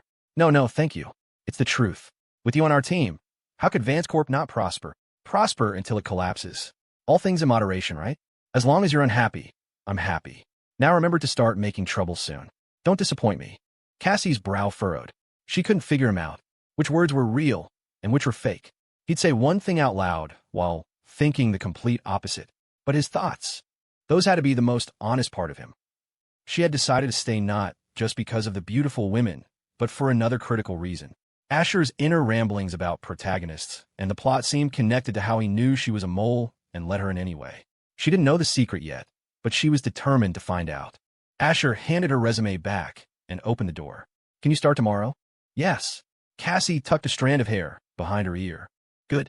I'll show you around your new workspace. Follow me. Cassie followed him out. The crowd of men outside saw them emerge, both looking composed and professional, and were collectively stunned. They had expected Asher to take advantage of the situation. It seemed his love for Saraphina Hayes was real after all. He asked for a split, and all he got was a split. After Asher left with a stunning new hire, the crowd dispersed back to their desks, each man secretly hoping she'd be assigned to his department. They were all destined for disappointment. After a winding journey through the building's corridors, Asher led Cassie to a relatively secluded office. It wasn't large. It could hold 10 people at most. He had prepared it specifically for her. It was a subdivision of the planning department, tasked with refining proposals, monitoring their implementation, and submitting final reports. Anyone with half a brain could see it was a department with a lot of leeway and very little oversight, a place where things could happen. The department currently had 9 members. All of them, without exception, were women. This was Asher's way of catering to her tastes. Couldn't have his star lesbian running off, could he? If she left, who would be there to tell him how handsome he was? Even though Asher knew his good looks were an undeniable fact, it was always nice to have a sycophant around. This small department contained the top 5 beauties of Vance Corporation. Number 1 was the team leader, Zoe Zhou, 27, single with a sharp tongue, a distant cousin of Scarlet Zhou. Her looks and figure were easily on par with Cassie's, proving the Zhou family had some killer genes. Number 2 was the vice leader, Summer, 24, never been in a relationship, naturally bubbly. A campus beauty queen from NYU Stern, she'd been the most popular girl in school from elementary through college. Number 3 was Claire, 24, also single, and Summer's best friend from the same university. Their friendship was so close that Claire sometimes seemed to have other ideas about Summer. She was also a severe germaphobe, but made an exception for Summer and anything belonging to her. Number 4, Connie Kong, 26, had a boyfriend. Number 5, and so on. Even the women who didn't make the top 5 list were stunning enough to turn heads anywhere else. As they entered the office, Asher had the women introduce themselves one by one. Cassie's eyes went wide. This wasn't hell. Asher wasn't the devil. This was paradise, and Asher was God himself. Her heart began to hammer against her ribs. Asher watched her dazed expression and laughed internally. Ha ha. Speechless, aren't you?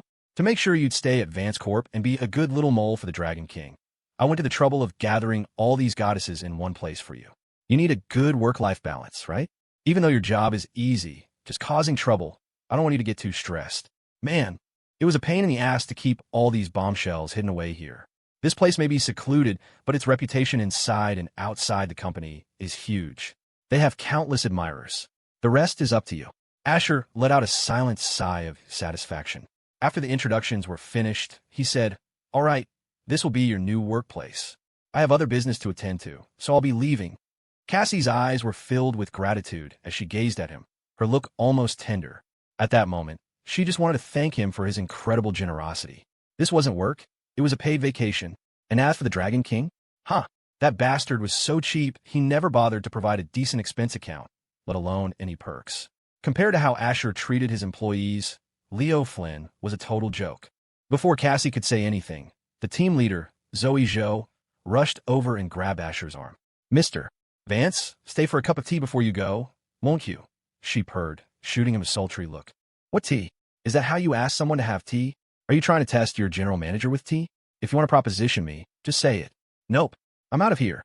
Asher shook his head, his expression serious. "I can't, I'm busy." Summer bounced over, a cheerful grin on her face. "Don't be in such a rush, Mr. Vance. You hardly ever visit. It's been so long since I've seen you." She was one of Asher's direct hires and had a sisterly affection for him. Claire looked slightly displeased, but also spoke up, asking him to stay. Faced with the pleas of this flock of beautiful women, Asher feigned a reluctant sigh. "All right, fine. I must challenge my greatest weakness." Cassie couldn't help but smile, her curiosity about Asher growing by the second. Everything the world thought it knew about him was a lie.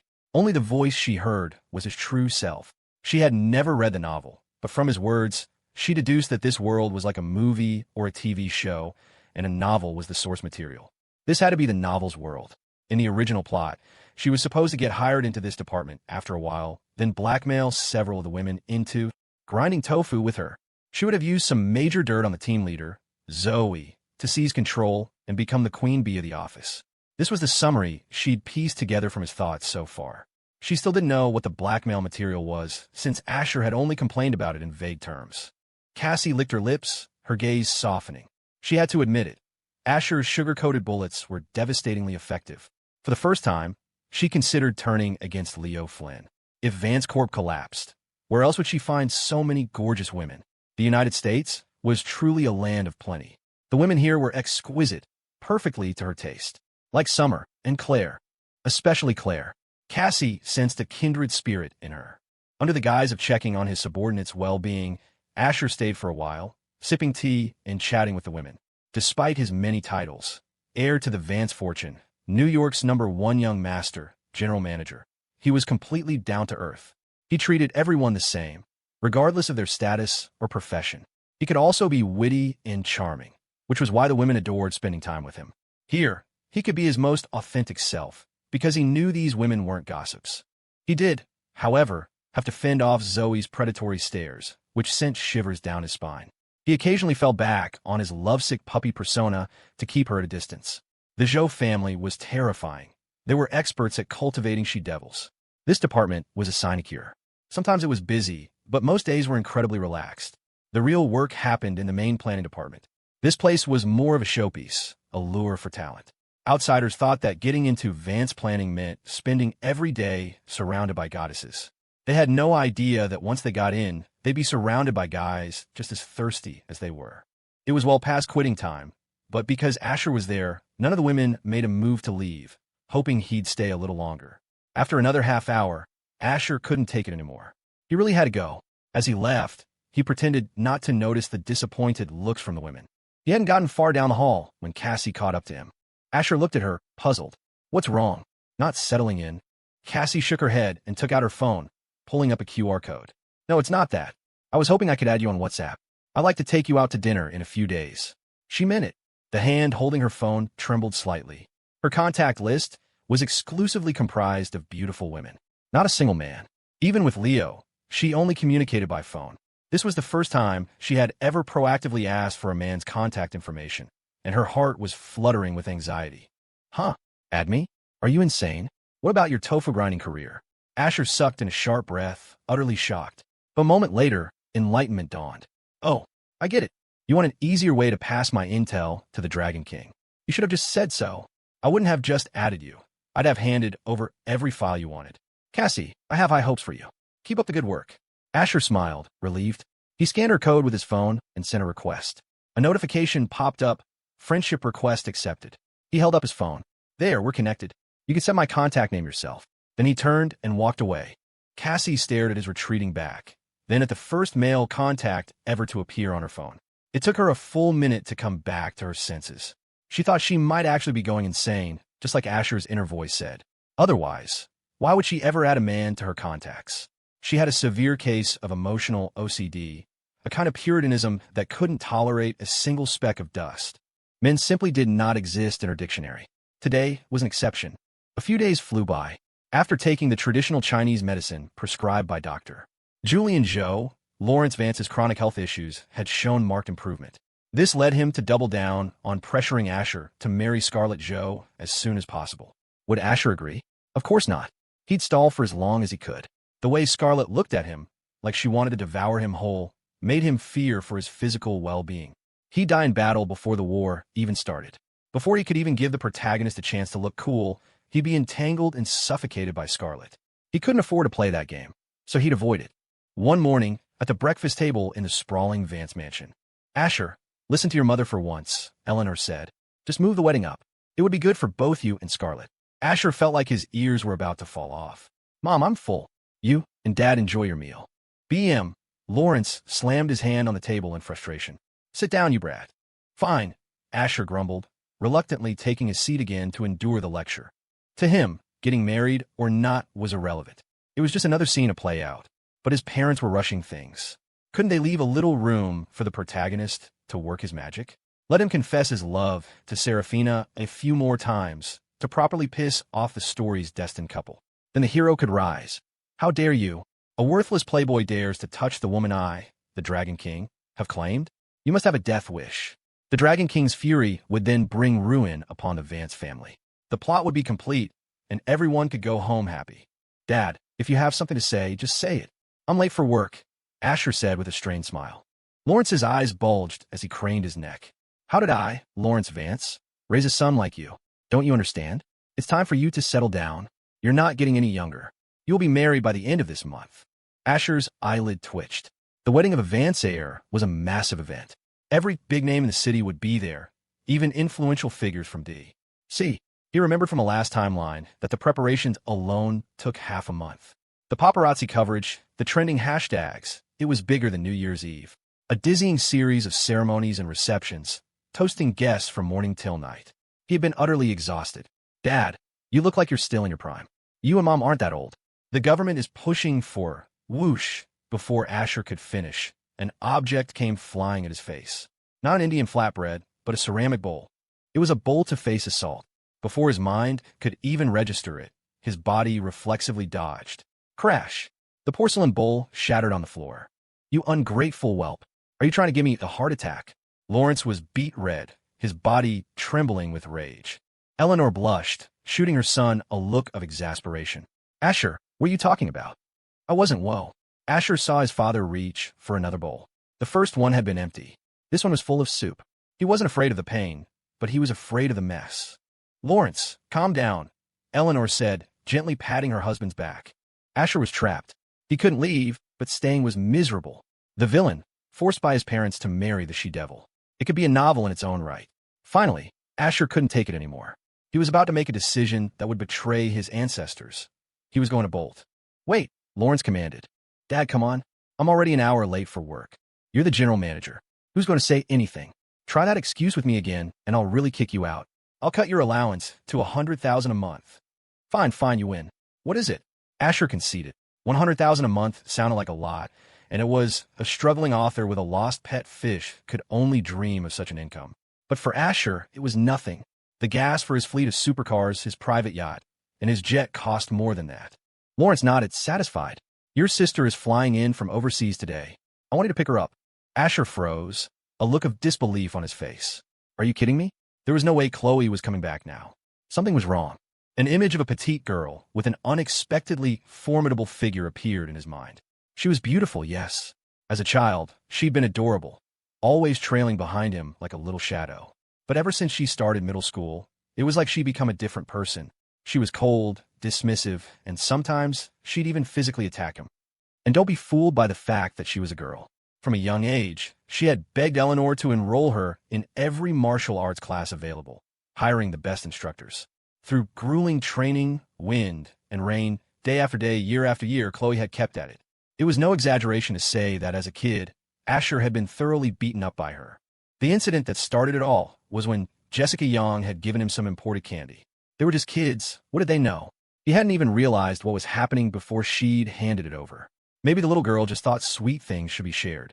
At the time, Asher was widely acknowledged as the cutest little boy in their class, universally adored. Anyway, Chloe, who had come looking for him, happened to witness this exchange. The rest was history. Young Asher, though mentally more mature than his peers, had scrawny arms and legs. He was no match for a trained martial artist. He was chased around the entire school by the tiny powerhouse. After that, did he vow to train hard himself? Forget it. Why train when you could lie down and enjoy the good life? Snapping back to the present, Asher grimaced. No way. Dad, send Arthur to get her. Arthur was one of their family's drivers. You will go, Lawrence said, his tone leaving no room for argument. If you don't, you're not welcome back here tonight. Or ever again. Asher wanted to cry. Dad, you know Chloe and I don't get along. She can't stand me, and I feel awkward around her. Lawrence took a sip of soup, unconcerned. That's your problem. I think your sister is wonderful. I don't see any issue. Of course, Asher thought. The daughter is your precious little angel, and the son is your punching bag. He couldn't understand it. Chloe was coming home, so what? Why did she have to specifically request that he pick her up? Technology was so advanced now. Had she never heard of Uber? His stomach was in knots, but he knew he couldn't win. An allowance of only $100,000 a month really wasn't enough for gas, and prices were on a rise. Fine, Asher sighed. What time does her flight land? Why don't you ask her yourself? Lawrence retorted. Don't ask me about every little thing. Who am I supposed to ask? He looked at Asher as if to say, figure it out. You're making this difficult on purpose. Eleanor smoothed things over with a smile. Asher, you have Chloe's number. Just text her. Asher nodded and pulled out his phone. He went to his block list, unblocked the single contact there, and sent a message. Asher, what time does your flight land? A reply came back almost instantly. Chloe, 10 a.m. Bring the Range Rover. I need the space. Huh, a Range Rover? You got a lot of demands, little sister, Asher thought with a cold smirk, putting his phone away. I'm bringing the supercar. That'll piss you off. Their sibling conversations were always this brief and to the point. Mom, Dad, I'm heading out, Asher said. Go on, get out of here. Don't ruin my appetite, Lawrence grumbled. Eleanor added, drive safely, Asher. Watch the road. Meanwhile, on a street corner in New York City, the morning was already in full swing.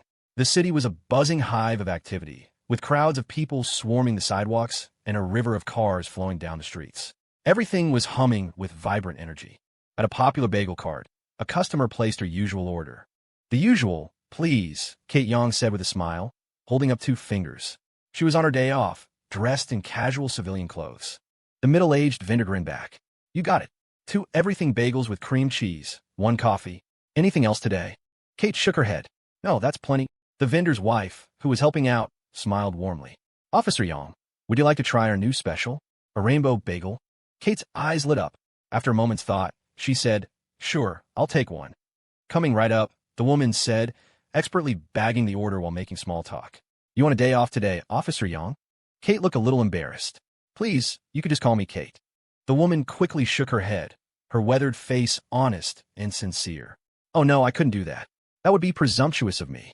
Kate wasn't just a police officer. She was the second daughter of the powerful Yang family. She was also a regular at their card. It didn't take a genius to put two and two together. After a few neighbors who recognized Kate pointed it out, the card owner and his wife finally understood who she was. Kate sighed. She never knew if the Yang family name was more of a help or a hindrance. It brought her convenience, but also a lot of trouble. All she wanted was to be an ordinary police officer serving the community, to prove her own worth and value. She didn't want to rely on the golden reputation of the Yang family to earn respect. Simply put, Kate wanted people to recognize her for her efforts, not to recognize her because they recognized her family. The difference was huge. "It's not presumptuous at all," Kate said, her brow furrowing as her tone sharpened unintentionally. The woman flinched. Kate caught herself. "Sorry, I didn't mean to sound so harsh. How much do I owe you?"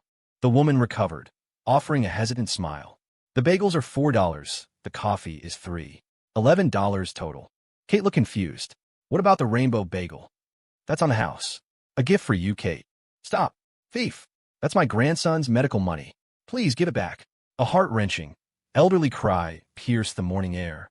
Not far away, an old woman who had just left the bank was being mugged. The robber was a young man, a drifter hopelessly addicted to online gambling. He'd had a terrible losing streak, blowing all his money and racking up a massive debt with a loan shark. As he passed the bank, he saw the old woman at the counter withdrawing a thick stack of $100 bills. Greed took over. He waited for her to come out, and when she wasn't looking, he snatched the overstuffed red cloth bag from her shoulder. If it had been anyone else, the young man might have thought twice. But unfortunately for him, freeze! Forgetting all about paying, Kate's body reacted on instinct. The moment she heard the cry, she was already moving. In the sweltering summer heat, New York City was blanketed with security cameras. There was nowhere to hide, and yet, someone still had the audacity to commit robbery in broad daylight. It was as if they were personally insulting her. The masked youth was a fast runner. There was already a considerable distance between them. Even though Kate was quick, catching him would be a struggle. The sudden sprint sent a jolt of adrenaline through her, but her stomach was empty, and she hadn't eaten a thing all morning. They raced down the street, the distance between them gradually increasing. In the end, Kate was still a woman, and her stamina couldn't match a man's. Her head began to feel dizzy. "You bastard! Stop right there!" she yelled, her voice filled with frustration. The youth was clever, weaving through the densest parts of the crowd. By the time people realized what was happening, he was already long gone. "Heh, trying to outrun me? You must be joking. I was the school champion in the 100-meter dash, you know." The masked youth sneered inwardly. He hung around this area often and knew the streets like the back of his hand. He had planned his escape route before he even committed the crime. He just hadn't expected a beautiful woman to be chasing him so relentlessly. He was nearing the next block. Once there, he could use the terrain to lose her for good. A surge of joy made him pick up his pace. "Police, if you return the money now, I promise you'll get a lighter sentence." Kate gasped, struggling to get the words out. "Are you even human? Stealing a grandmother's life-saving money. You animal, you piece of—" She tried to appeal to his morality, to awaken some shred of decency in the misguided youth. But stopping now would be the stupidest thing he could do. His eyes were bloodshot. A voice in his head was screaming that if he just had 2 hours, he could double this money. Then if he got caught, he could just give the original amount back. Leo Flynn was wandering the streets aimlessly. For the past few days, he had been frequenting some of New York's most famous bars, hunting for women. He had successfully bedded a few attractive ones, though he had no idea how many partners they'd had before him. He didn't care. The dark energy from his cultivation technique had been temporarily suppressed. Seraph has infiltrated Vance Corporation and is already in a position of trust. Now to plant a few more seeds. "Asher Vance, you useless playboy. What do you got to fight me with? Huh? Soon, your family's fortune will be mine." Leo swallowed. The wealth of Vance Corporation was crucial to his plans. American law didn't allow for blatant robbery, but he could operate in the shadows. It was Asher's own fault for getting in his way and trying to steal Saraphina from him. That was one thing a god of war could never forgive. A frantic female voice cut through Leo's thoughts, pulling him back to reality. A robbery? He quickly assessed the situation. Robberies were common overseas, happening all the time. Homeless people with guns, real-life GTA scenarios, it was all normal. Leo couldn't be bothered to intervene. He glanced instinctively in the direction of the voice and saw a stunning figure sprinting toward him, chasing a thief who was far ahead of her. A single glance was all it took. Leo was captivated. Beautiful. New York was a truly magical place. In less than a few months, he had already encountered 3 peerlessly beautiful women. Leo quickly concealed the greedy look in his eyes, his intentions changing in an instant. He stepped forward and blocked the path of the young man who was about to run past him. "I'm warning you, old man. Stay the hell out of my..." The youth snarled, his eyes red and murderous.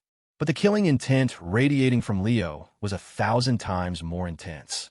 The youth felt as if he had been targeted by some primordial beast. The next thing he knew, he was on the ground, a searing pain shooting through his back and wrist. Kate saw this and breathed a sigh of relief, but she didn't slow down.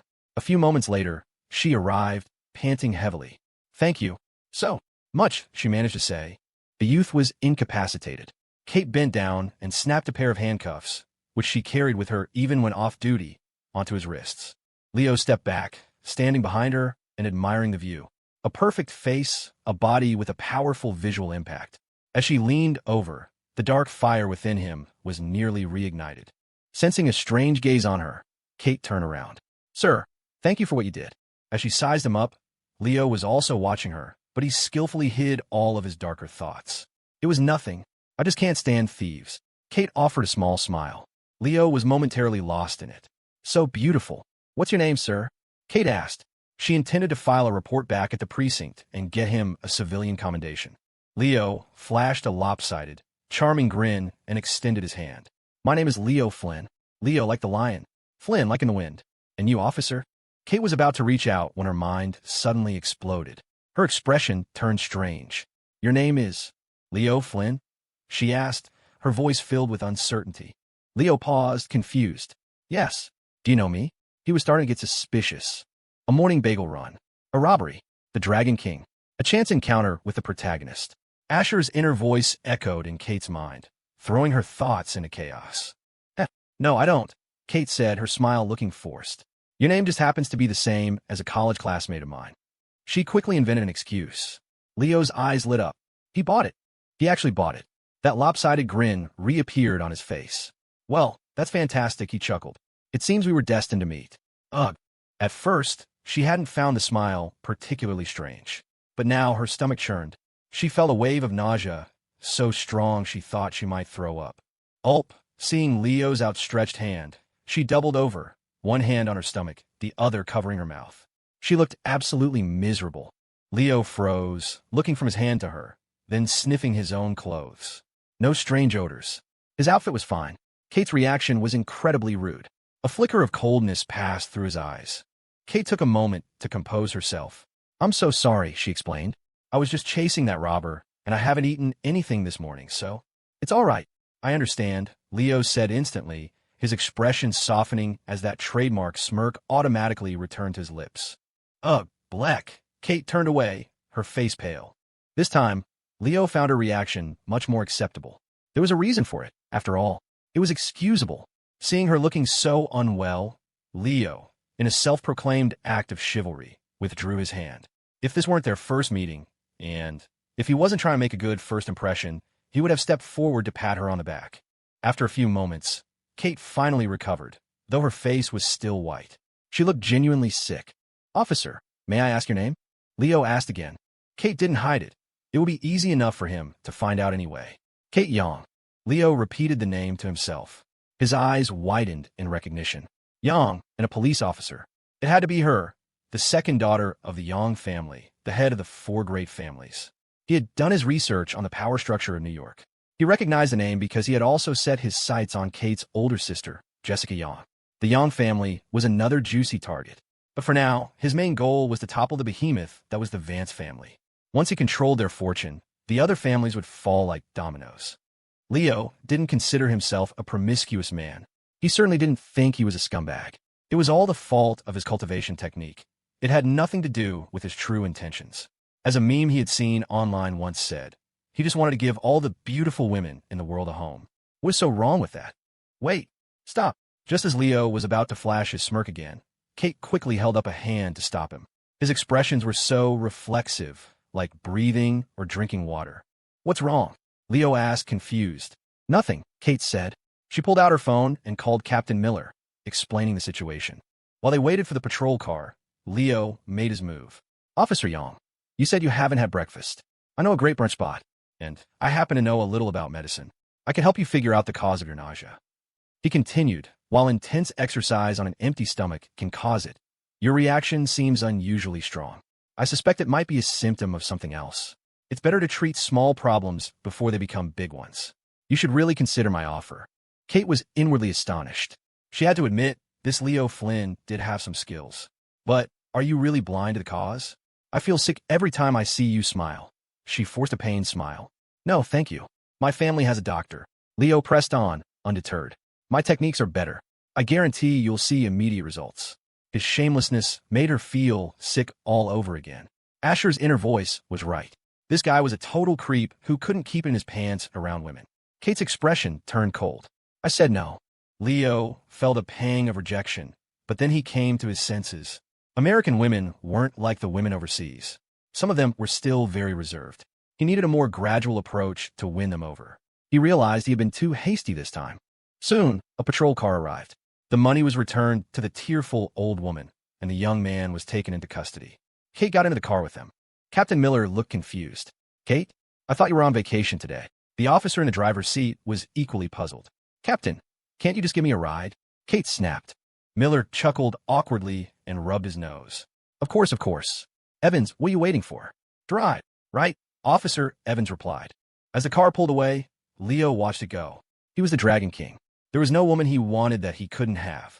At New York's largest international airport, the arrivals hall was a chaotic sea of people. The noise was deafening. Asher had his headphones in, volume cranked to the max, but it still wasn't enough to drown out the cacophony. He sighed and took them off, glancing at his watch. It's almost 10:30. If you don't come out soon, I'm leaving and sending Arthur to get you. He muttered to himself.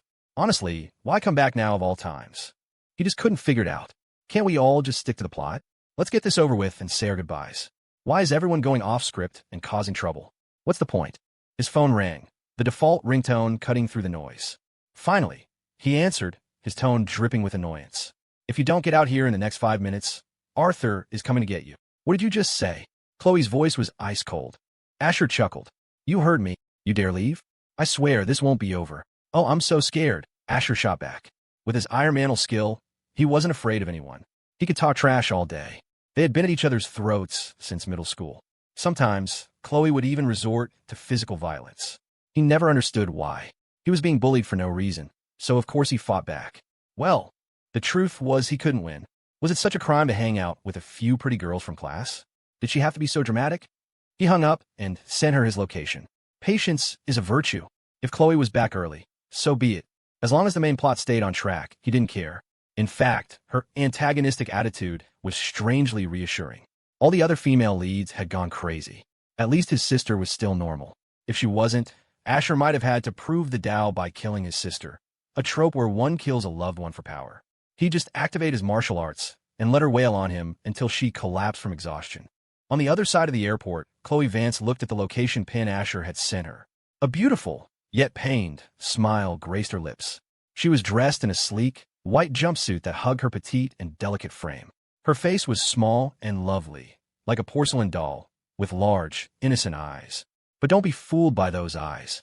And her assets, which were substantial enough to be considered lethal weapons, set her apart from other girls her age. It wasn't just a physical difference. Her mind was in another world entirely. Because she had been reborn. It's real. It's all real. I'll come back. Chloe's heart pounded with excitement. In her previous life, after Asher had died, she had indeed gotten close to Leo Flynn. Not to become one of his women, but with the unwavering determination to kill him. And she had succeeded. It had cost the Zhou family everything they had, but in alliance with the Hayes family, they had managed to kill Leo. Leo's cultivation technique included a heaven-defying ability to rapidly heal, but it left behind severe internal damage. The first time they tried to kill him, he had unfortunately escaped. The second time, his healing ability activated, and he came back from the dead. They had forgotten to finish the job, or rather, they had never anticipated it was possible. The final time, she vividly remembered plunging a dagger coated in a deadly poison into Leo's chest herself. She had watched him die before her very eyes, his life force slowly fading. Then, she had taken his head to Asher's grave as an offering. That final battle had involved not just the Zhou and Hayes families, but also the Yangs and another powerful clan. After Asher's death, Leo, unwilling to share the spoils of the Vance fortune, had revealed his true, wolfish ambitions. This had united the other families against him. That final, brutal conflict had wiped out the Dragon's Den and all of New York's great families. With her life's purpose fulfilled, Chloe had drifted through her days in a haze of alcohol. Lawrence and Eleanor, unable to bear seeing their daughter in such a state, had taken her abroad. It was from them that she learned the truth. Her brother had never been a worthless playboy. The detailed business plans, the sharp, insightful predictions of future market trends. Could a worthless person have produced those? It was no exaggeration to say that with those plans, even an idiot could have built a small empire. The pain in Chloe's heart intensified. She secretly turned to drugs to numb herself, a fact her parents never discovered. Her addiction grew worse, and to hide it from them, she decided to move out on her own.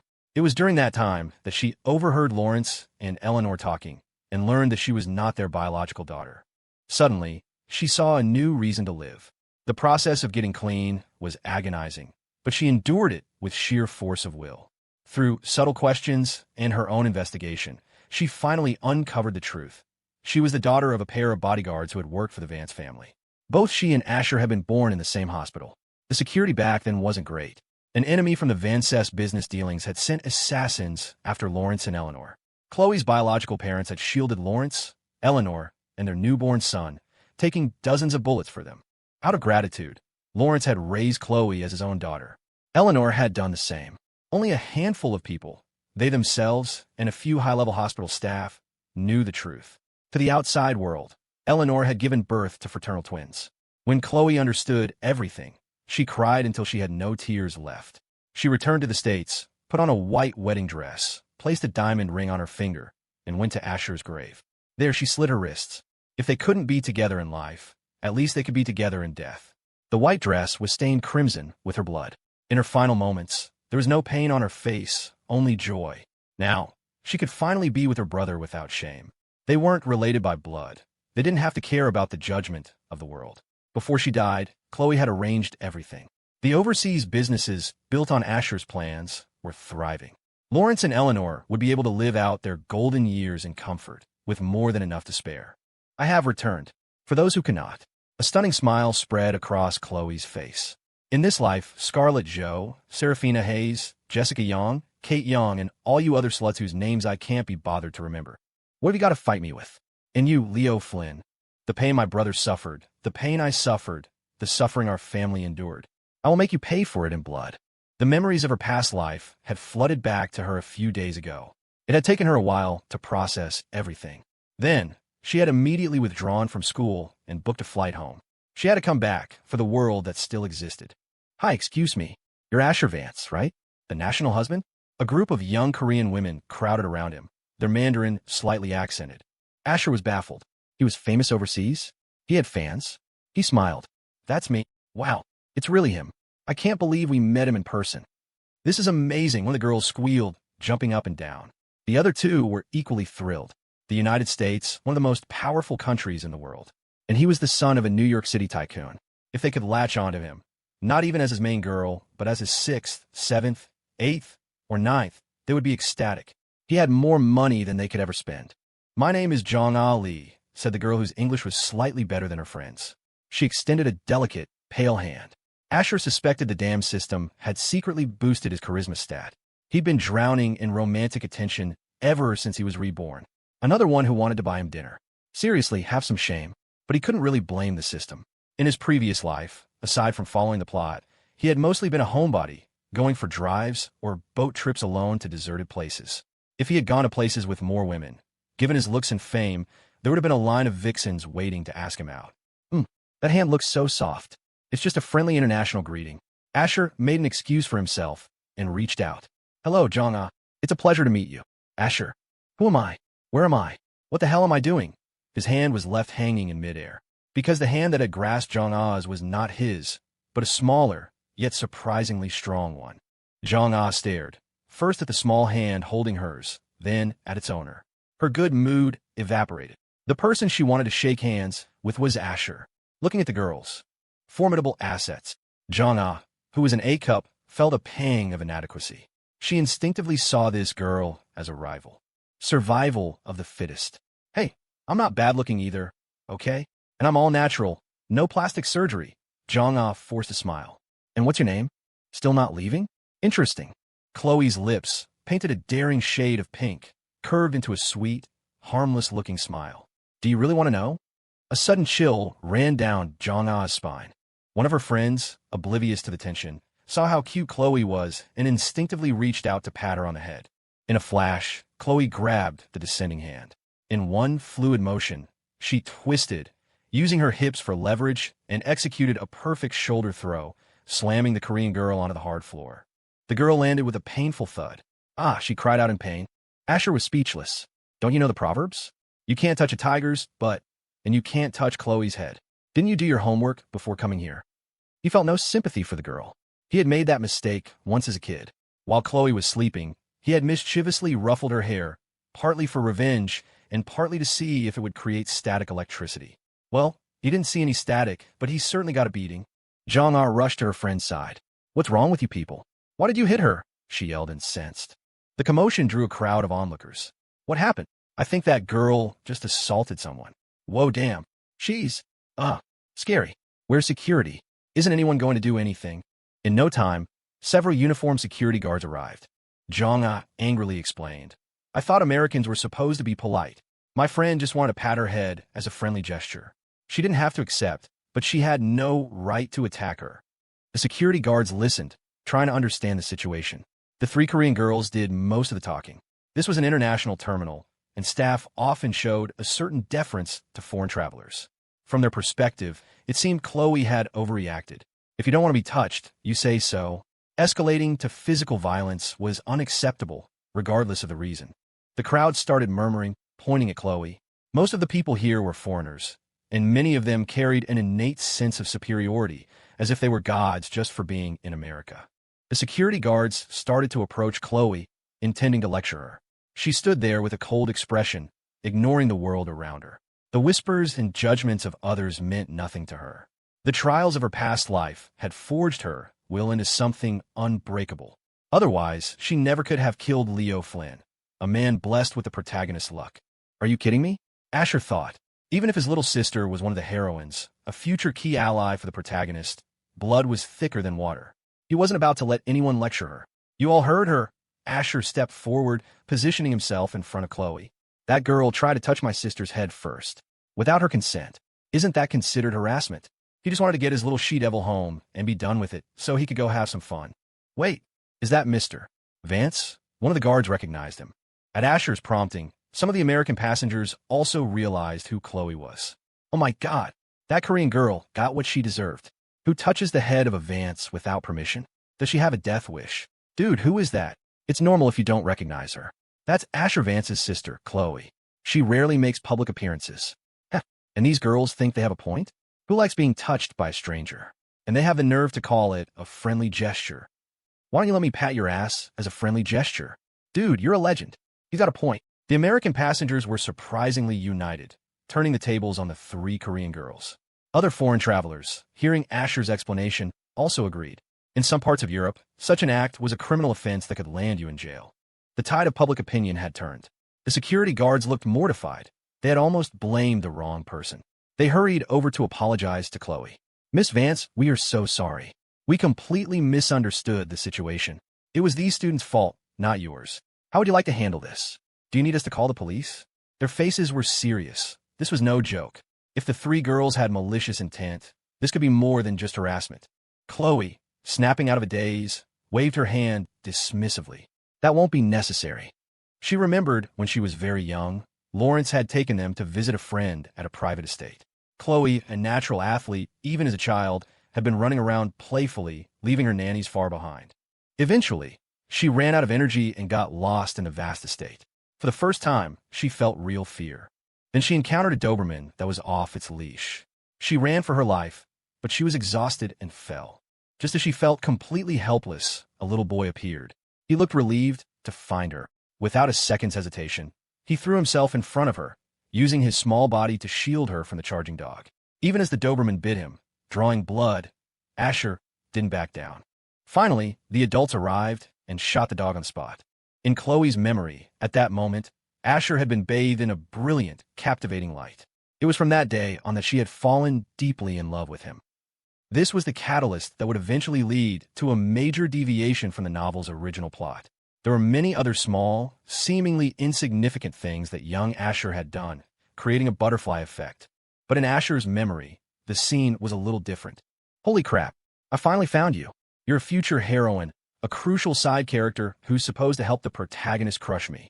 If you disappear, how am I supposed to get home? Crap, stupid dog, don't bite her. If you're gonna bite someone, bite me. Asher's unwavering desire to go home had triumphed over all physical pain. Before he passed out, he had muttered, "Damn protagonist.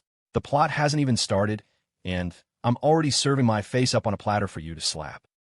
I'm so pathetic." Later, Lawrence had hired the best doctors from around the world to treat Asher's injuries. Thanks to the Vance family's immense power and wealth, though his wounds were severe, he had healed without a single scar. Asher had no idea that his one impulsive action had made Chloe fall completely in love with him. But even if he had known, he still would have saved her. Going home was one thing. Saving a life was another. Chloe sniffled, thinking to herself, "He's just like he used to be, unchanged. My brother is such a gentle person." The three Korean girls scurried away. Asher glanced at Chloe's suitcase and said flatly, "You barely have any luggage. Why did you ask me to bring the Range Rover?" Chloe didn't answer. First, she leaned in close to Asher, her cute nose sniffing the air. Good, no perfume from those Korean girls. And no scent from any other women. "He's clean. What are you doing?" Asher asked, bewildered. Chloe tossed her small, pink suitcase to him. "I don't want to sit in your passenger seat. Is that a problem?" Asher instinctively caught the suitcase. It looked vaguely familiar. Wasn't this the cheap suitcase he had gotten for her birthday through some viral social media campaign, asking his followers to help him get a discount? His original intention had been to annoy her. Who would have thought it would become a massive trend, with celebrities and influencers promoting it, turning it into the must-have luggage of the season? The manufacturer, quick to capitalize on the hype, had used the slogan, "If it's good enough for the nation's husband, it's good enough for us." At the time, Chloe hadn't gotten angry. She had quietly accepted the gift, which had left Asher confused. Was she faking it? But after a few tense days, he realized she wasn't. She hadn't beaten him up. He had soon forgotten about the whole thing.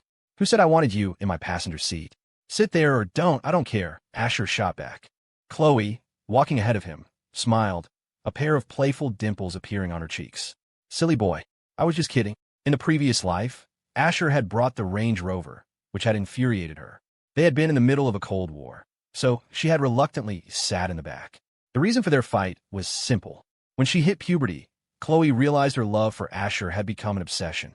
To avoid gossip and the judgment of others, she had resorted to pushing him away, because she was afraid she wouldn't be able to control herself. As Chloe reveled in her happiness, a determined glint appeared in her eyes. Death is never the end. Regret is. In this life, I will have no regrets. A striking lime green McLaren 720S sat at the curb. The base price was around $380,000, but after taxes, custom tires, performance upgrades, insurance, and other miscellaneous fees, the total cost was closer to $750,000. Asher managed to stuff the suitcase into the small luggage compartment. It just barely fit. "Put the top up. I don't want people staring at me," Chloe demanded coldly. Outside the airport, the curb was swarming with people and a long line of taxis and Ubers. Asher's supercar stood out like a sore thumb, the obnoxious green color making it impossible to ignore. He knew Chloe was shy. He had deliberately chosen this car to annoy her. If she was going to insist he pick her up, then annoying her a little was fair game, right? Yeah. If you don't like it, you don't have to get in. He slid into the driver's seat. Chloe secretly smiled.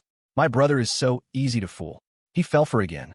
She savored the envious looks from the people around them, faintly hearing comments like, "The girl in the passenger seat of a supercar is never a disappointment," and "I wish I were her." She was bursting with joy. Chloe opened the passenger door, lifted a pale, slender leg into the car, and then, with a slight push, settled into the leather seat. She didn't close the door right away. Her large, bright eyes scanned the interior, searching for any telltale signs of other women. An earring, a tube of lipstick, anything. Asher was a notorious playboy, after all. He had only become more serious after falling for Saraphina Hayes. But every coin has two sides. At least this way, he wasn't messing around with random women anymore. Still, given his track record, Chloe had to be vigilant. "What are you doing?" Close the door, Asher said. After confirming the car was clean and free of any foreign scents, Chloe finally shut the door. She pouted, feigning dissatisfaction. Couldn't you have been more considerate? This car is so small. It's not comfortable. Asher shrugged, a teasing glint in his eyes. I'm not a considerate guy, but I'm a car guy. When I bought it, I told the dealership specifically, I won't buy any car that doesn't get my adrenaline pumping. Chloe's eyes widened, a blush spreading across her cheeks. It was half embarrassment, half anger. Embarrassed that Asher would make such a suggestive joke in front of her, and angry that he had been with so many other women. Countless flings, a mountain of romantic debts, endless scandals. Sometimes she got so mad she considered just giving up on him and taking him out herself. If I can't have him, no one can. But she had always held back. He could be salvaged. Are you mad? Are you? You little brat, trying to lecture your older brother. Have you no respect for your elders? Ding. Congratulations, host. Personal stamina +2. Huh? What was that? Asher thought, confused. The system seemed to have gone rogue lately. It wouldn't respond when he called it, but it kept giving him these bizarre rewards. All he wanted was a pill that would cure the female leads of their insanity. Chloe? Little boy, do you have a lot of questions? Is that my brother's voice? Chloe was bewildered. She hadn't seen his lips move, but she was absolutely certain that the voice she heard was his. How strange. Before she could dwell on it, the voice sounded again. What's her deal? Did she go overseas and forget how to buckle a seatbelt? Asher frowned and leaned over toward Chloe. Thump, thump. Instantly, Chloe's heart felt like it was about to leap out of her chest. Asher's unique scent filled the small space, and her head felt dizzy. She knew what he was about to do, but her heart raced anyway. Asher reached for the seatbelt, intending to buckle it for her. But as he got closer, he froze. It was awkward. A look of embarrassment crossed his face. Crap, I forgot how well endowed she is. I can't help her with this. Fighting back his own awkwardness, he snapped at her. What are you staring at? You're a grown woman. Put on your own seatbelt. After a moment of shock, Chloe's mind finally pieced together what was happening. First, she had been reborn. Second, for some unknown reason, she could hear Asher's thoughts. The first part alone was enough to give her a massive advantage, and she was incredibly grateful for it. But now she had both. With this kind of power, even a pig could fly. Chloe felt like the heavens were smiling down on her. You do it for me, she said, suppressing the urge to burst out laughing, instead adopting a bratty, demanding tone. Asher's eye twitched. Boundaries. Don't you know what boundaries are? You're one of the heroines of this book. If I touch you, I'm asking for a death sentence. I mean, I do want to die quickly, but the plot isn't finished yet. You're supposed to be with the protagonist, Leo Flynn, in the future. You're a special snowflake. I just want to enjoy my life as a useless rich kid for a little longer, thanks. Chloe was utterly floored. Her shock turned to excitement, which then circled back to shock. It was more thrilling than any roller coaster. So, my brother has been reborn too? Then what's the point of all this acting? At that moment, she had so much she wanted to tell him, so much pain to unload. Tears welled up in her large, innocent eyes, a thick mist forming before they spilled over, streaming down her cheeks. Brother, you knew all along, didn't you? Chloe sobbed, dissolving into a mess of tears, as vulnerable as a kitten caught in the rain. Asher's jaw dropped. He stared at her dumbfounded. Chloe, her nose red, stared back at him. For a long moment, they looked at each other in silence. The next second, Chloe tried to scream out the words, I've been reborn, but to her astonishment, no sound came out. Her lips trembled, but the words were trapped inside. It was impossible for anyone to read her lips. This was the first time Chloe had ever cried in front of him. That was why Asher was so stunned. He had no idea what idiot had managed to make her this upset. If the heroine was crying, did a background character like him stand a chance? He was probably about to get his ticket punched and be written out of the story for good. Asher silently cursed his fate and quickly raised the convertible top. He didn't want anyone to see Chloe in such a vulnerable state. A crowd of onlookers had already gathered, some even taking out their phones to record. He couldn't exactly go around snatching their phones and deleting the footage. Even if he stopped one person from chasing Cloud, 1,000 more would take their place. And you, dude, seriously? Could you at least turn off the flash? He gave up on complaining and fumbled in the glove compartment for a pack of wet wipes. Seeing Chloe's tears still flowing, he felt utterly helpless. He didn't know how to comfort her. He was an expert at pissing her off, but this was beyond him. You're useless, he said, forcing himself to speak. You go abroad and let someone bully you? Who was it? Tell me, and I'll make that bastard disappear. He was sure she must have suffered terribly overseas to be crying like this. What's the big deal? If you don't want to see me, you could have just moved to another city. Go to the capital. It's not like the family can't afford it. And if money's the issue, I'll stop being lazy. I'll invest in you. Buffed.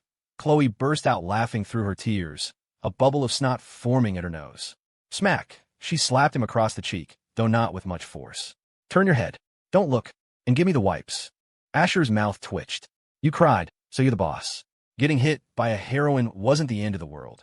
He still had a future slap from Saraphina to look forward to. His life was so hard. As Chloe Vance wiped away her tears, the roar of the sports car's engine filled the air with a captivating growl. Asher gunned it, pulling away from the curb. He had no choice. The crowd of onlookers was growing, and someone had already recognized him. Sticking around would only turn this drama into a full-blown media circus. On the drive, Asher's mind raced, but he couldn't for the life of him figure out who had the power to make his impenetrable little sister break down in tears. For her part, with the tears finally flowing, a weight lifted from Chloe's chest. The grievances, the pain, the life-and-death goodbyes of her previous life seemed to dissolve in that moment. The car was silent. Neither sibling spoke. Asher didn't even bother her about the seatbelt anymore. Let the ticket come. He knew Chloe despised him. Getting any closer would only earn him more of her disgust. Chloe's internal thought, that's not true. I don't. Ash, don't think that. They spent over an hour on the expressway, each lost in their own thoughts. Finally, they pulled up to the gates of their home. Miss Chloe, welcome back. It's been so long. You've gotten even more beautiful. Maria, one of the family's housekeepers, greeted them at the door. Seeing the familiar surroundings, a genuine, sweet smile finally bloomed on Chloe's face. It has been a long time, hasn't it? She said, her voice thick with emotion. Maria paused, a flicker of surprise in her eyes. Chloe seemed different. Perhaps her time abroad had matured her. After a brief exchange, Chloe walked inside. Your luggage. You're getting it yourself. Asher called out, annoyed, as he dragged the small suitcase behind him. He needed to get back to the office so he could properly slack off. So she cried, big deal. Did she think a few tears gave her the right to boss her older brother around? Don't get cocky, you little brat. In the end, Asher let out a deep, defeated sigh. Okay, fine. Crying's a superpower. God knows I feel like crying sometimes, too.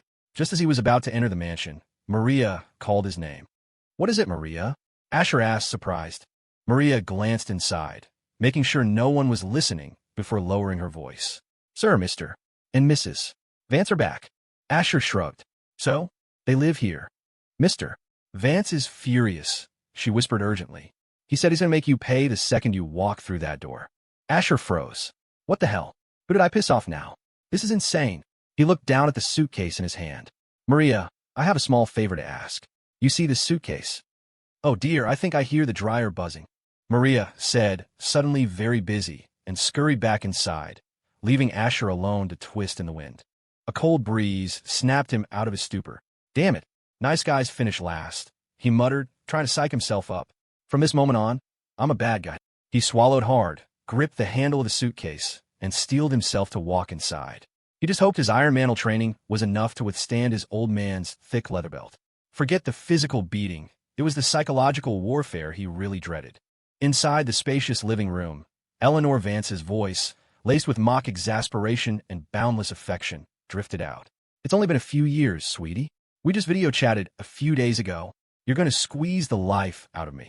To be fair, the main reason Eleanor wanted Chloe to let go was that her daughter was surprisingly well endowed. The hug was making a little hard to breathe. Mom, online and in person are two completely different things, you know? Chloe's voice was slightly choked with emotion. Eleanor's eyes twinkled. An idea struck her. She gently patted Chloe's shoulder. Did someone bully you while you were abroad? You tell me who it was, and I'll handle them. That's right. If someone gave you trouble, you just say the word. Lawrence Vance boomed from the central sofa. His face was a thundercloud, but the concern in his voice was just as potent as his wife's. Chloe shook her head so fast her hair flew, a dazzling smile on her face. Of course not. Dad, Mom, you know how well I can handle myself. Who would dare bully me? Lawrence's frown deepened. He crossed his arms, his anger simmering. Was it that little bastard Asher? Did he bully his own sister? No, it wasn't. Chloe started to say, but another voice, one on the verge of tears, beat her to it. Dad, can't we just talk things out like reasonable adults? Lawrence craned his neck to see Asher standing nervously by the entrance. In a flash, he was on his feet, rolling up his sleeves and stalking toward his son. Asher instinctively took a step back. Hey, let's be rational here. You stay right there, you little punk. Lawrence roared. There was no escaping it. Asher took a few steps toward the door before resigning himself to his fate and walking back. $100,000 a month really wasn't enough to live on. It would be better if his dad just gave him some startup capital and kicked him out. Then he could find a nice, quiet place and use the money to achieve his life's ultimate goal, doing absolutely nothing. Dad, everything can be solved through reason. Reason, huh? Lawrence reached down and unbuckled his belt. He put on a little weight in his middle age, so there was no danger of his pants falling down. Asher's eye twitched. This is what you call reason? He nodded awkwardly. All right, let's talk reason, Lawrence said, his voice dangerously low. I told you to pick up Chloe. Why don't you explain to me what the hell you did? Asher looked genuinely confused. I didn't do anything. Look, she's fine, isn't she? No broken arms or legs. Crack. Lawrence snapped the thick leather belt against the marble floor, the sound echoing through the room. It wasn't a luxury brand. It was a heavy-duty, no-nonsense strip of hide. Back in middle school, Asher, flush with academic success and basketball victories, had managed to simultaneously date 6 different girls. The Vance family wasn't the powerhouse it was today, but those girls came from decent families. Chloe, furious, had snitched on him to their father. At the time, Asher hadn't thought much of it. On one hand, he was trying to ruin his reputation. What harm could kid do? On the other, juggling 6 girlfriends without any of them finding out was a monumental challenge. And he had succeeded. That time, Lawrence had used a fancy designer belt to punish him. It had been embarrassing when the flimsy thing broke halfway through. On a friend's recommendation, he'd switched to a sturdy, American-made brand. It was brutally effective. When the truth came out, the 6 girls were furious. Some wanted to continue, others left immediately. From that day on, Asher's reputation as a scumbag was cemented. A story full of blood and tears. Wipe that look off your face and get serious. Lawrence barked. Ahem. Dad, let's be straight with each other, Asher said, trying a different tack. If you're going to accuse me of a crime, you need to present some evidence, right? Evidence? You want evidence? Lawrence scoffed. He unlocked his phone, pulled up TikTok, and shoved it in Asher's face. This is your evidence. Asher nervously took the phone. It was a 20-second clip. In the video, Chloe said something to him, and then her face crumpled as tears streamed down her cheeks. Asher just stood there, looking completely stunned and bewildered. What do you have to say for yourself now? Lawrence sneered. Gulp. Asher swallowed hard, his voice trembling slightly. I do. Huh. Spit out. Asher's voice dropped to a meek whisper. Until my lawyer arrives, I have the right to remain silent. You insolent brat. Lawrence roared, his whole body shaking with rage. The leather belt in his hand whistled through the air, about to descend on Asher. Dad, don't be angry. It wasn't Ash who made me cry, Chloe exclaimed, rushing forward. Lawrence's arm froze mid-swing. He looked down at his daughter, who had run over to shield Asher, then back at Asher's completely innocent expression. Well, this is... Lawrence was at a loss for words. Asher, meanwhile, was utterly baffled. Whoa, Chloe, what's with the personality transplant? Don't you usually enjoy watching the old man whip me? My sister has definitely lost her mind. Something's not right here. But fine, I guess you have a conscience after all. At least my turn as an Uber driver wasn't a total waste. Chloe's eye twitched. Uber driver? Dad, on second thought, I think you should probably hit him just once, she said suddenly. Both father and son stared at her, dumbfounded. 1 second she's protecting him, the next she's throwing him to the wolves. Lawrence was now completely unsure of what to do. His precious daughter's word was law. Dad, I've got stuff to do at the office. I'm heading out. Seizing the moment, Asher bolted out of the room. He was tough and could take a beating, but he wasn't a masochist. He used the urgent business escape route. You get back here, you little punk, Lawrence yelled, chasing after him with the belt. But he was no match for Asher's speed. Chloe couldn't help but giggle, a flicker of steely resolve in her eyes. In this life, no matter what, I won't let Asher die. Though they hadn't spoken in the car, she had heard so much from his inner thoughts. Even the absurd fact that this was a novel world. She accepted it all in a heartbeat. The things she had already experienced were as crazy as any story. In my last life, I was lucky enough to learn an esoteric martial art from my mentor, Anna, but I was past the optimal age for training. This time, I'll start by hiring some top-tier fighters.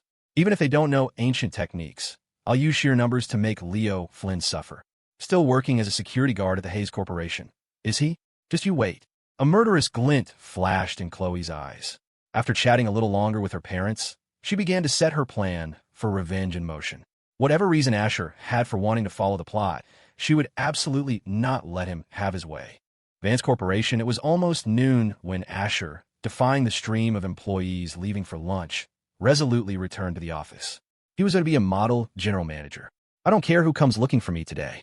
Even if it's Jesus Christ himself, I'm going to chill. I have spoken, Asher declared to the empty room before collapsing onto the massive, custom-made sofa, looking like a philosopher who had achieved enlightenment. The plot can go to hell. I'm tired. Let the world burn. Knock, knock, knock. A soft rapping came from the door. Mr. Vance, are you in there? Nope, Asher grumbled. The female secretary on the other side of the door didn't leave, waiting patiently. Asher sighed, his voice lazy. Come in, it's not locked. Yes, sir. A beautiful woman walked in.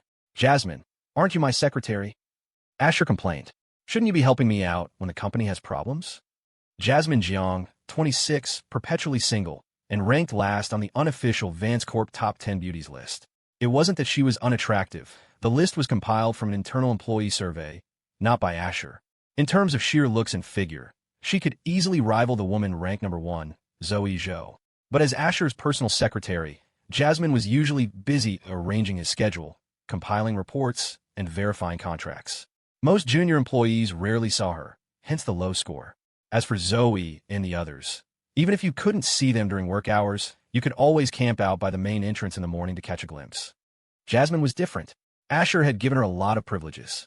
Though just a secretary, she enjoyed executive-level perks, including access to the VIP elevator. Her competence matched her beauty. Most of the time, Asher was a perfectly hands-off boss because of her. Jasmine smiled and held up her hands in a gesture of surrender. I'm afraid I can't help you with this particular problem, Mr. Vance, she said playfully. From his reclined position, Asher's gaze fell upon a pair of long, shapely legs wrapped in black stockings. Jasmine's cheeks flushed slightly, but a sexy curve played on her lips. She let him look, even teasing him. Mr. Vance, where are your eyes wandering? Asher didn't look away, instead asking with mock seriousness, isn't it a secretary's duty to assist the general manager when he's busy? Having worked with Asher for a long time, Jasmine knew his personality. He looked at her with appreciation, but there was never any ill intent. He'd never once made an inappropriate move. Jasmine thought for a moment. Yes, it is. Asher sat up. He glanced at her chest. White blouse. Never mind. He looked back at her face. All right, you admit it. When the boss is busy, the secretary works. Jasmine's beautiful eyes were filled with confusion. Asher leaned closer, a mischievous glint in his eye. So, what about when he's not busy? Jasmine blinked. When the secretary isn't busy, what does she do?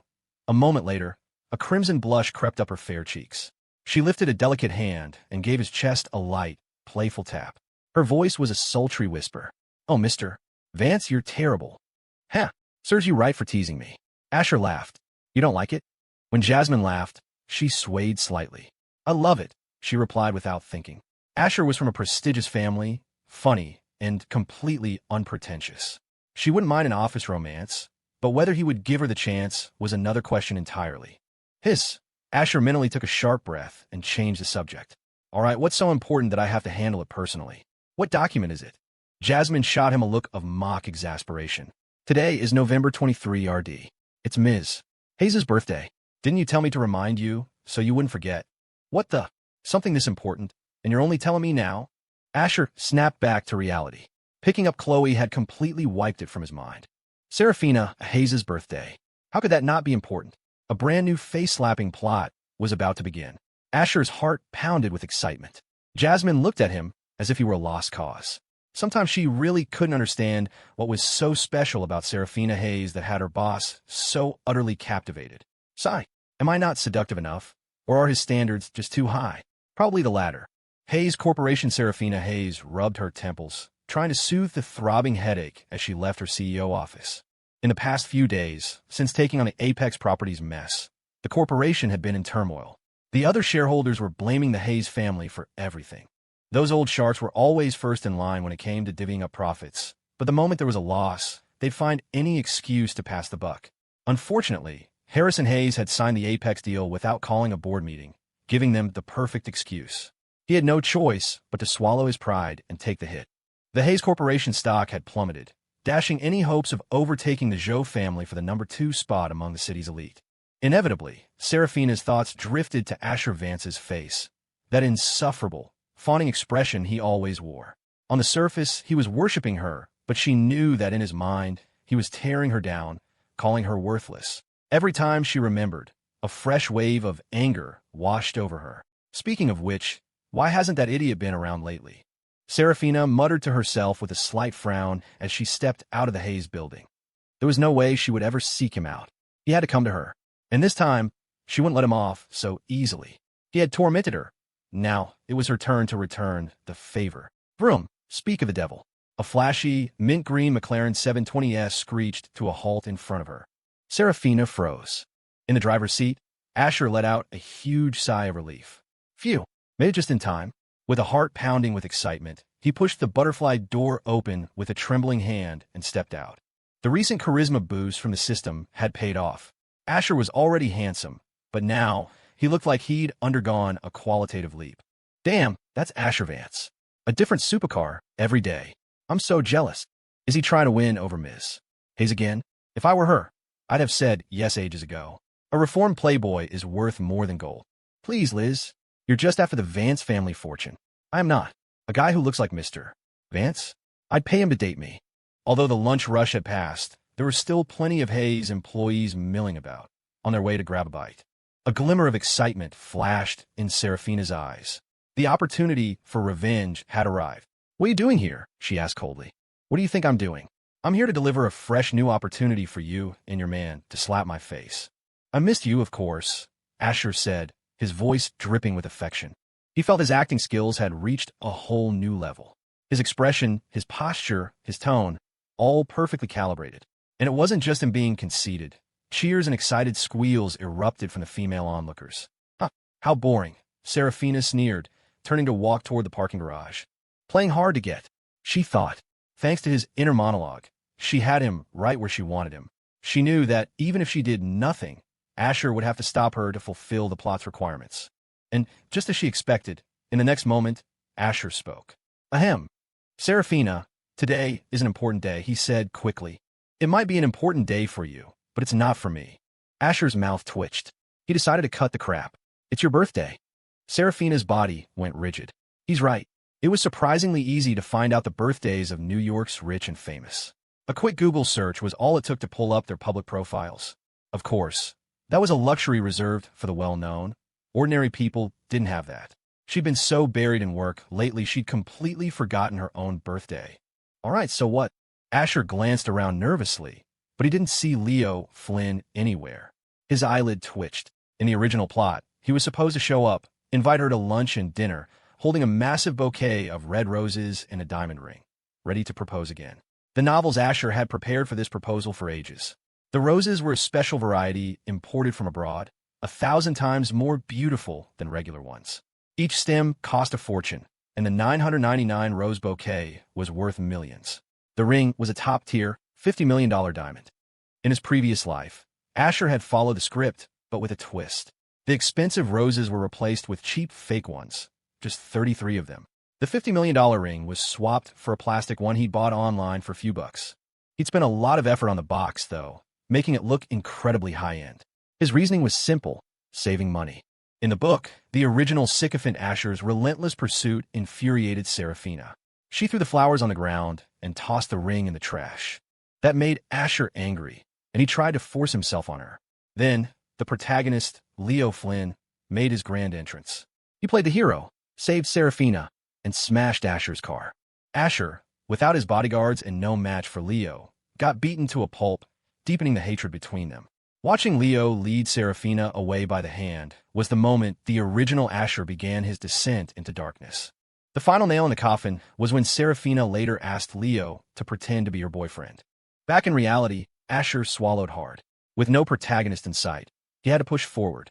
So I wanted to take you out to eat. Damn it, am I too late? Did the Dragon King already go get lunch? Did he become the Dragon of Lunch? God of War, do you even want your woman anymore? If you don't want her, I sure as hell don't either. Stay calm, stay calm. The hero always makes his entrance at the last possible second. Asher comforted himself, feeling a little better. Just then, Saraphina held out a delicate, beautiful hand. You know, it's my birthday, so where's my gift? Asher. What gift? The gift of my foot up your. I was in such a rush, I didn't bring anything. Seeing Asher's mortified expression, Saraphina couldn't help but laugh internally. Serves you right. This is for teaming up with Scarlet Joe to torment me. Now it's my turn. Asher scratched his head awkwardly, improvising. The flowers are at the restaurant. I wanted to give you a romantic surprise later. This was absurd. Of all the things he had planned for, he never imagined Saraphina would suddenly go off script and demand a gift. Saraphina's stunning almond-shaped eyes blinked, and she pressed on. I don't want it later. I want it now. Asher was panicking. This woman wasn't playing by the rules. What was wrong with her? You're asking me for a gift. I should be asking you for one. He was in an incredibly awkward position. In his past life, he'd at least budgeted $100 for a gift. This time, he'd come completely empty-handed. Just as Asher was trying to figure out how to placate this idiot woman, a confident voice cut through the air. Happy birthday, Ms. Hayes. This is for you. He was here. He was finally here. He walked in with all his arrogant, untamable swagger. Leo Flynn was holding a bouquet of 99 roses, each stem worth $25. He'd tried to haggle with the florist, who had promptly thrown him out of the shop. If the roses hadn't been a noticeably superior and more beautiful variety, Leo would have been tempted to trash the place. The sudden appearance of Leo Flynn earned him disgusted looks from the onlookers. Who's the security guard? Mr. Vance and Ms. Hayes are having a moment. What's he butting in for? Ah, seriously? A security guard? He needs to learn his place. Whoa, but that guard's got some money. If I'm not mistaken, those roses are from that boutique florist, Elysian Fields. They're like $25 a stem. The guy's loaded. Loaded? More like a poser. That bouquet probably cost him a few months' salary. Seeing Leo, Saraphina's brow furrowed slightly. The man who appeared so handsome was, in reality, a hypocrite of the highest order. For days, he had been trying to strike up conversations with her during her commute, and it did nothing but disgust her. Asher's eyes lit up. The protagonist has arrived. The villain's time is up. When the hero comes to New York, the city knows no peace. When the hero comes, I can finally go home. Tears of joy welled up in his eyes. Saraphina completely ignored the flowers held out in front of her. Instead, she asked flatly, Leo, what is the meaning of this? Leo had bought the flowers a while ago and had been hiding in the wings, observing. After seeing Asher's humiliating failure, he decided to make his move, showing up this spoiled brat what a real, heartfelt gesture looked like. He was certain Saraphina would never accept anything from Asher, and that her demand for a gift was just a way to mess with him. A small smirk played on Leo's lips, but it froze when he saw the look of disdain in Saraphina's eyes. He forced a smile that, to anyone else, might have looked normal, but to him, felt strained. Ms.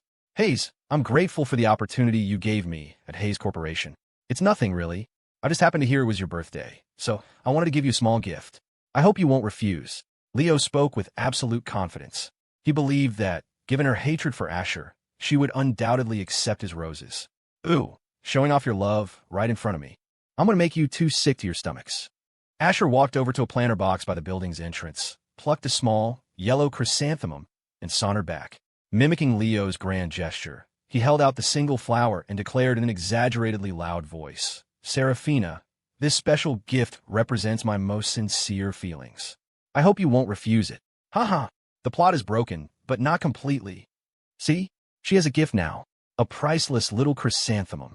In a minute, you'll reject it. I'll get angry. The protagonist's aura will flare up. He'll smash my car, save the damsel in distress, and whisk you away. Perfect. I'm sorry, you idiot woman. I misjudged you. You really are one of a kind. Beautiful. Asher felt that the plot gods were still on his side. Good fortune doesn't smile on fools, and luckily, he wasn't a fool. His actions felt logical, a natural progression of events. He could hardly wait to see what happened next. Ha! Ridiculous. Leo scoffed, rolling his eyes. Asher was just here to cause trouble. With a clown like him as a foil, his own noble gesture shone even brighter. Mr. Vance, you're hilarious. You can't win our Ms. Hayes over with a test like that. Yeah, the flowers the security guard has might not be expensive for Mr. Vance, but at least he's showing some proper respect. Mr. Vance, have you ever considered a career in comedy? The crowd roared with laughter. Saraphina had rejected countless suitors' gifts, but never one this pathetic. Saraphina bit her lip, trying to suppress a smile. This was the moment she'd been waiting for. A gentleman's revenge can wait 10 years. A woman's revenge starts at dawn. Under the watchful eyes of dozens of people, she completely ignored the 99 red roses in Leo's hands. The triumphant, confident expression on his face froze, replaced by one of utter disbelief. Saraphina took the single, small chrysanthemum from Asher's hand. Her devastatingly sexy red lips parted slightly. "Thank you." Huh? Asher was 10,000 times more stunned than Leo. The onlookers were dumbstruck. "Whoa, holy crap, am I seeing things?" "Ms. Hayes just accepted Mr. Vance's gift for the first time ever," an employee from HR exclaimed, rubbing his eyes furiously. "Looks like our CEO has finally had a change of heart," another from sales remarked wistfully. The female employees were even more ecstatic than the men. "This has to be the power of love. True love prevails. All of Mr. Vance's hard work has finally paid off. This makes me believe in love again. Long live love. Long live love." A wave of passionate cheers erupted from the crowd. Asher flinched, taking an involuntary step back. That idiot over there shouting. What the hell kind of love is this? This is a train wreck. He felt like he was about to cough up blood. He wasn't the only one suffering. The critical hit Leo took was a million times worse. And it wasn't over. Saraphina delivered the finishing blow, aimed primarily at Asher. She twirled the little chrysanthemum in her delicate fingers, lifted it to her nose, and took a deep, theatrical sniff, her face a picture of ecstasy. She raised her voice just enough for everyone to hear. "This flower smells so wonderful. A flower given with such sincere feelings is just different. It can't be compared to those vulgar, cheap roses that can be bought with money. I love it so much. Smash it. Destroy it. Scarlet Joe, you want Asher to follow the plot? You wanted to play along with you two scumbags? Let me tell you, syllable by syllable. IMPUSSIBLE. Saraphina screamed internally. A thunderclap seemed to go off in Leo's head. Was this the same Ice Queen he admired? How did she get mixed up with this degenerate playboy? Asher was even more bewildered. Saraphina's words were so cringeworthy, so embarrassing. He wished the ground would open up and swallow him whole. Associating with this woman was clearly affecting his sanity. But it still wasn't over. Saraphina took his hand.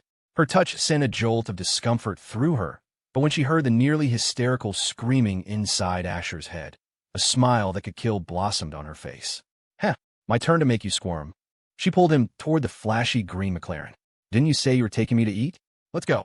Asher moved like a zombie, letting her lead him into the car. "Impossible, it's impossible. That playboy must have used some dirty trick." Leo muttered to himself, throwing his bouquet of roses to the ground. It has to be. At that moment, whatever Saraphina's reasons were for taking Asher's hand, it had fundamentally enraged him. And the consequences of enraging the god of war were severe. Bang! Crunch! A loud, metallic crash snapped Asher back to reality. He saw the enraged Dragon King rip a heavy-duty public trash can from its bolts, drag it over, and start smashing his car with it. The hood, the engine, everything was being crushed. In that instant, Asher saw the light again. The horror, the sheer brilliance of it. Sob. "You idiot woman, I was wrong about you. Your man still loves you. Look, he's smashing my car for you. He's completely unhinged and doing a great job." Crash, the airbags deployed. With lightning-fast reflexes, Asher shoved Saraphina out of the passenger side door, saving her from a face full of airbag. He, however, wasn't so lucky. The bag slammed into him, making his head rattle. The physical impact did nothing to him, but the violent jolt left him slightly dizzy. Asher gave the protagonist a mental thumbs up. Much more efficient than last time. He really wrecked it this time, even blew the airbags. Impressive. As for helping Saraphina, it was partly instinct and partly because she was the female lead. If she ended up in the hospital, who would he act out the rest of the plot with? Saraphina stumbled out of the car, her head spinning. It had all happened too fast for her to process. She stared blankly at Asher in the car. He had actually been kind enough to help her. In contrast, Leo looked like a rabid beast. He stormed over, shouting at Asher. "You low-life degenerate. You must have used some underhanded method to threaten Ms. Hayes, didn't you?" Asher climbed out of the mangled car. This was a perfect opportunity to accumulate rage points. He put on his best evil villain influenced by the plot stupidity or a face. "Piss. I didn't think you'd figure it out so quickly. I even used the high-grade imported stuff. Damn. You even saw through my plan to let Saraphina experience my mighty dragon? Ugh, so gross, let's not add that part." The protagonist bought it. The hatred has been locked in. That's enough, that's enough. Leo's eyes lit up. He took a deep breath and then laughed maniacally. "Ms. Hayes, you see, this guy is no good.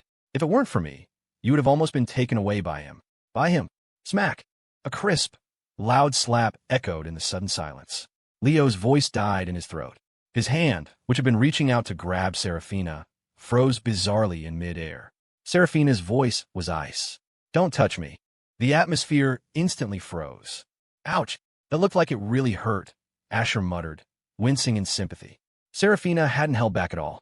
A bright red handprint was already forming on Leo's cheek. "Damn, you idiot woman, you're a legend.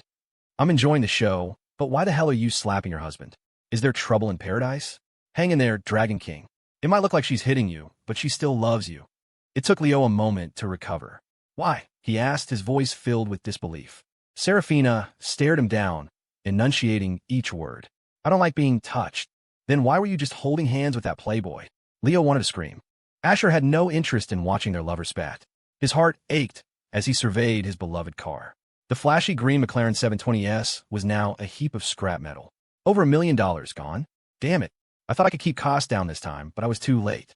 Next time there's a car-smashing scene, I'm showing up in a golf cart, he thought. The number of absurd things that happened in this novel was just ridiculous. A god of war gets into a street brawl and doesn't get arrested. He smashes a villain's car, and all the bystanders are struck with plot-induced stupidity, not one of them thinking to call the police. As for the original Asher, he was dumb enough to try and fight Leo himself instead of just dialing 911. What Leo did was a felony, destruction of private property and reckless endangerment.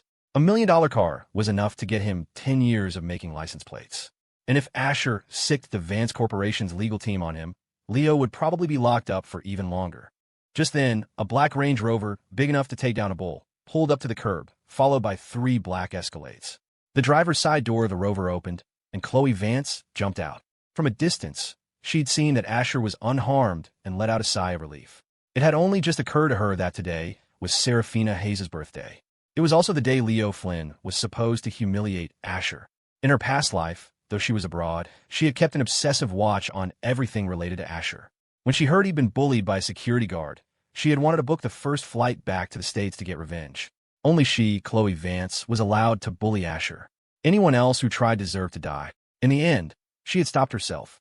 She knew that if she came back, the feeling she had buried deep inside would erupt, and she wouldn't be able to control them anymore. With thousands of miles between them, Chloe could barely keep it together. Now, seeing her small, delicate frame next to the massive SUV was a comical sight, like a child driving a monster truck. Chloe's appearance drew admiring gazes from the crowd. Her looks and figure were the kind that appealed to everyone. She hurried over to Asher's side. "What are you doing here?" he asked, confused. How did she even know he was here?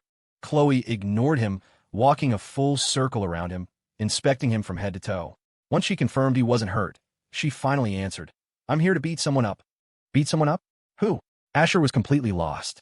A moment later, the doors of the 3 Escalades opened, and more than 20 men in black suits climbed out. They were all built like tanks, towering and broad-shouldered. Among them were a few highly trained martial artists. This was the Vance family's security detail, the whole damn team. Asher jumped back, startled. "Holy crap, Chloe. It's not your turn in the script yet. Are you so eager to be with the protagonist that you're going to kill your brother ahead of schedule?" "Oh shit. My heart. My little sister is all grown up. It's true. Every girl gets married eventually. You're not a kid anymore. It's time for you to go out there and be with the protagonist. That's the only way you'll find your happiness. After all, you're a female lead. Being killed by you is way better than being killed by the protagonist. Come on, baby." Asher opened his arms wide, a look of noble sacrifice on his face, ready to embrace his dramatic fate. Chloe shot him a look like he was a complete idiot, then turned her attention to Leo Flynn. From the moment Chloe had stepped out of the car, Leo had been sizing her up. He was stunned yet again. Another goddess, whose beauty was on par with Saraphina's, and her figure was unbelievably impressive. Their eyes met. He knew, with the certainty of a Dragon King, that this was a woman he had to have. This small corner of New York was overflowing with rare beauties. This was the 4th one he'd met. The spotlight of this world was, after all, on him, the Dragon King, and his important female leads. A voice from the void whispered in his mind, "These exquisite women are destined to be yours alone." Leo composed himself. It seemed Asher and Chloe knew each other, but judging by her expression, she clearly didn't like the playboy. This was his chance. He put on his most charming, confident smile. "Hello. Did you smash that car?" Chloe asked, pointing. Leo glanced at the wrecked McLaren with satisfaction, then turned his gaze back to her. Yes, that was me, he said, taking full credit. That man next to you was trying to use disgusting methods to get his hands on our Ms. Hayes. If it weren't for me, he might have succeeded. You should stay away from him. That's my sincere advice. A surge of uncontrollable rage welled up inside Chloe. She wanted nothing more than to kill Leo right then and there. But she knew the odds of success were low. Leo had too many ways to escape. Attacking without a guaranteed kill would only alert him, letting the tiger run free to get stronger, making it infinitely harder to land a fatal blow later. Chloe turned to the crowd. Did any of you get a video of this man smashing that car just now? Asher stared, bewildered. What the hell are you doing, Chloe? Prompted by her question, the fog of the plot's stupidity aura seemed to thin. A plain-looking young woman stepped forward from the crowd, holding up her phone. I do. This guy is so annoying. I was recording Mr. Vance's romantic birthday invitation to Ms. Hayes, and he just ran out and started smashing Mr. Vance's car. Chloe took the phone and fast-forwarded through the video. When she saw Asher's deeply earnest, sycophantic expression, she almost burst out laughing. Wait, Saraphina actually said yes? Despite her confusion, she scrolled to the end. There it was. The evidence was irrefutable. According to the New York Penal Law, Section 145. 10, Chloe began, her voice deceptively innocent. Criminal mischief involving property damage exceeding $50,000 is a Class C felony. That car is worth over $1 million. So, let's call it a cool $1 million. You're looking at 3 to 7 years, easy. Oh wait, Chloe said, blinking her big, innocent eyes and covering her mouth with one hand as if she'd just remembered something. There's also assault with intent to do great bodily harm. My brother, Asher, is gravely injured. He's barely hanging on at death's door. Let's just make it life in prison. Leo? The crowd. Asher. Saraphina. Asher thought he was a master of bullshit, but his sister was on another level. The ability to lie with a straight face was truly a gift. He was standing right there, perfectly fine, so how was he suddenly on the brink of death? Asher wanted to grab Chloe and say, Sis, stop messing around. Don't play games with your brother. Just stand over there and enjoy the show. Don't interfere with my face-slapping plot mission. But that wasn't what truly shocked him. It was Chloe's actions. Wasn't she supposed to be a female lead? Why was she going up against a male protagonist? Why wasn't she affected by the plot-induced stupidity aura? Before Asher could figure out, the crowd seemed to snap out of their daze. Yeah, this guy should be locked up for life. He almost hurt Ms. Hayes, and he's still standing there spouting nonsense. You said Mr. Vance had some drug, but we didn't see anything. Does Ms. Hayes look like she's been drugged? Don't listen to his crap. He's just a loser who's desperate to get with a woman way out of his league. A vicious glint flashed in Leo's eyes. He smiled. Little beauty, I can pay for the car. But you can't slander me without evidence. Isn't he standing right there, perfectly fine? Leo could see it clearly now. Chloe was probably one of Asher's lackeys on the same team. This was even better. He loved nothing more than stealing women from other men. The spirit of the homewrecker lived on. Chloe held up her hands. Your money? It's too dirty for me. She then turned to her men. What are you all waiting for? Get it? In the circles of New York's 4 great families, physical altercations were common. With connections in high places, authorities often turned a blind eye. This was New York City, not some foreign country. No matter how tough Leo was, he had to play by their rules here.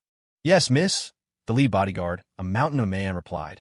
He charged forward, and the rest of the team swarmed in behind him. The scene was explosive. Whoa, miss? Oh my God, I remember now. That's Chloe Vance, the Vance family's princess. Damn, no wonder she's so gorgeous. The Vance family has some amazing genes. Someone in the crowd finally recognized Chloe. She shot them a sweet smile and asked coyly, Did any of you see me order my bodyguards to attack someone? The crowd paused, exchanging glances. They quickly caught on and shook their heads in unison. Nope, didn't see a thing. I just saw Ms. Vance telling her bodyguards to take care of a rat. That's right, a huge, filthy, disgusting rat. Good riddance. Miss Vance is performing a public service. How could you even call that thing a person? They genuinely had no love for Leo. Meanwhile, Leo scoffed. Did they really think these small fry could stop him? What a joke. With a few quick moves, he took down a smaller bodyguard. In the middle of the fight, he pieced together Chloe's identity. The Vance family's princess. This was perfect. In the future, he would destroy the Vance family, ruin Asher, and with a little manipulation, create an irreconcilable rift between the siblings, turning their resentment into hatred. Finally, he would be the one to kill Asher. If Chloe couldn't bear it, he could even consider leaving Asher alive, but broken. Leo considered this a huge concession on his part. Making someone live a miserable existence was far more painful than simply killing them. Soon, several skilled bodyguards were on the ground. The fight raged on. Leo's expression shifted from disdain to seriousness. Damn it, there are trained martial artists mixed in with this group. Foreign bodyguards focused on brute strength and combat techniques, knowing nothing about refined martial arts. They were easy to handle, but one of these trained fighters was worth 3 of those muscle-bound foreigners. A true master could take on 5. One fought from the outside in, the other from the inside out. The power they generated was not to be underestimated. Leo's own ancient martial arts training was not yet complete. He was somewhere in the intermediate stages. After taking down another 6 bodyguards, he started to feel the strain, but it was still manageable. Saraphina was watching. He couldn't run. This was his chance to shine. Leo had to show Saraphina how different he was from other men. He's like an unkillable cockroach, Chloe muttered, watching the battle. Or did I just not bring enough people? She, of course, knew the extent of Leo's strength and his hidden trump cards. Her biggest mistake today, she realized, was not preparing enough. The time and place were wrong. Otherwise, she would have had her men bring guns. What good was martial arts against modern weaponry? But she couldn't show her killing intent yet. Not until she was absolutely certain of success. If she did, Leo would run. Chloe knew his personality well. He was vindictive and held grudges for a long time. 5, 10, even 20 years. He would endure any humiliation, waiting for the perfect moment to strike a fatal blow. 15 minutes later, the ground was littered with men in black suits, twitching in pain. Leo wasn't unscathed either. He had bruises and swelling all over, his face a patchwork of blue and red. They were just surface wounds, but he looked ridiculous. This was the first time Saraphina had seen Leo's true power. Even if it was just the tip of the iceberg, it was enough to shake her to the core. The world she lived in truly was a novel. Facing more than 20 trained bodyguards, he hadn't backed down. He had fought and won against them all. His combat prowess was terrifying. Asher watched from the sidelines, his heart in his throat. Hey, go easy on him, guys. Don't kill the protagonist. If you kill him, I can't finish the plot. Maim him at most. If he's maimed, I'll just have to play my part and pretend not to see.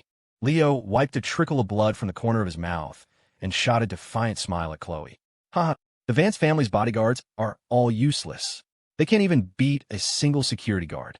Shouldn't you be ashamed, Miss Vance? He's so strong.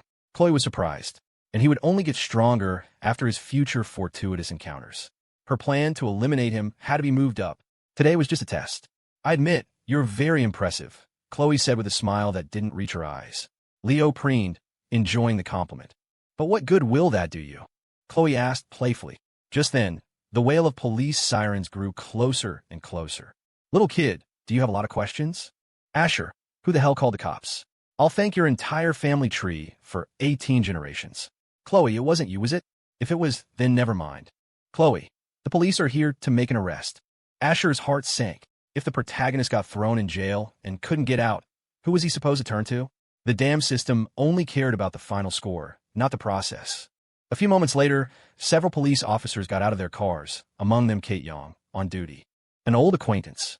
When they saw Asher, they gave him an awkward smile and a slight nod. Then their eyes fell on the 20-plus bodyguards in black suits lying on the ground. Captain Miller and his team's jaws nearly hit the pavement. Holy crap, not even a movie hero is this good. Beating 10 guys is one thing, but who the hell took down over 20 bodyguards? Kate saw a familiar face too. Her brow furrowed when she spotted Leo. What bad luck, she thought. Then she saw Asher, and next to him, Chloe.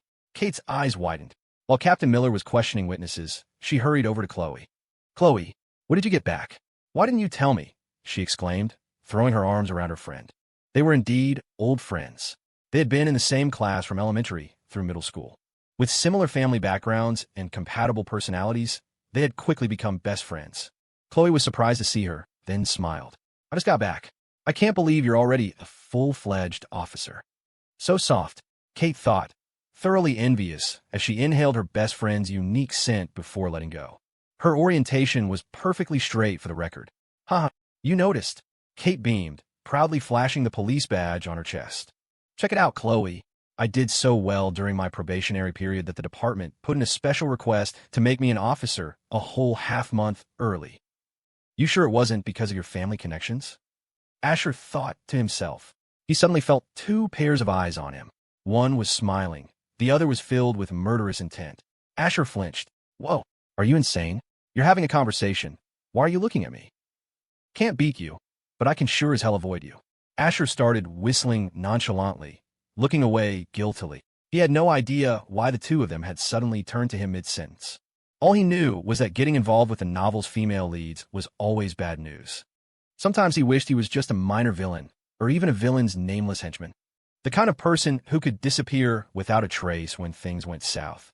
But reality wouldn't allow it. The two women, having looked at Asher at the same time, met each other's gazes and both froze. Chloe, no way. Is Kate a reincarnated too? Kate, oh my god. Can Chloe hear Asher's thoughts?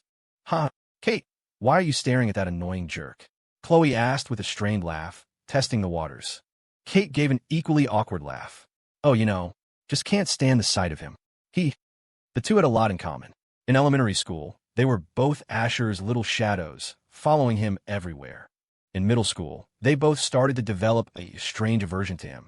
It was a complicated feeling neither could explain. While Kate and Chloe were catching up, Captain Miller had gotten the gist of the situation. Ahem. Mr. Flynn, is it? He said, turning to Leo. You're suspected of intentionally destroying private property, with the damages being substantial. Please come with us to the station for questioning. Leo sneered. He had nothing to say to that charge. But then he pointed to the Vance family bodyguards on the ground. Officer, what about them? Someone just ordered them to gang up on me. If I wasn't a skilled fighter, I'd be the one lying on the ground right now. If I had died, how would you handle that? The protagonist was still the protagonist. His mind cleared quickly.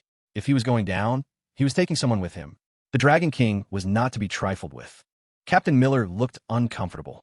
A colleague whispered something in his ear, and his brow furrowed. Even when facing the four great families, even when facing the Vances, he had to uphold the law. Whether to release someone was his superior's problem to worry about. Miller was grateful that sometimes having a low rank was a blessing. He nodded, walked over to Asher, and forced a smile. Mr. Vance, you went a little overboard this time. 20+ men against one. These are all your family's bodyguards, correct?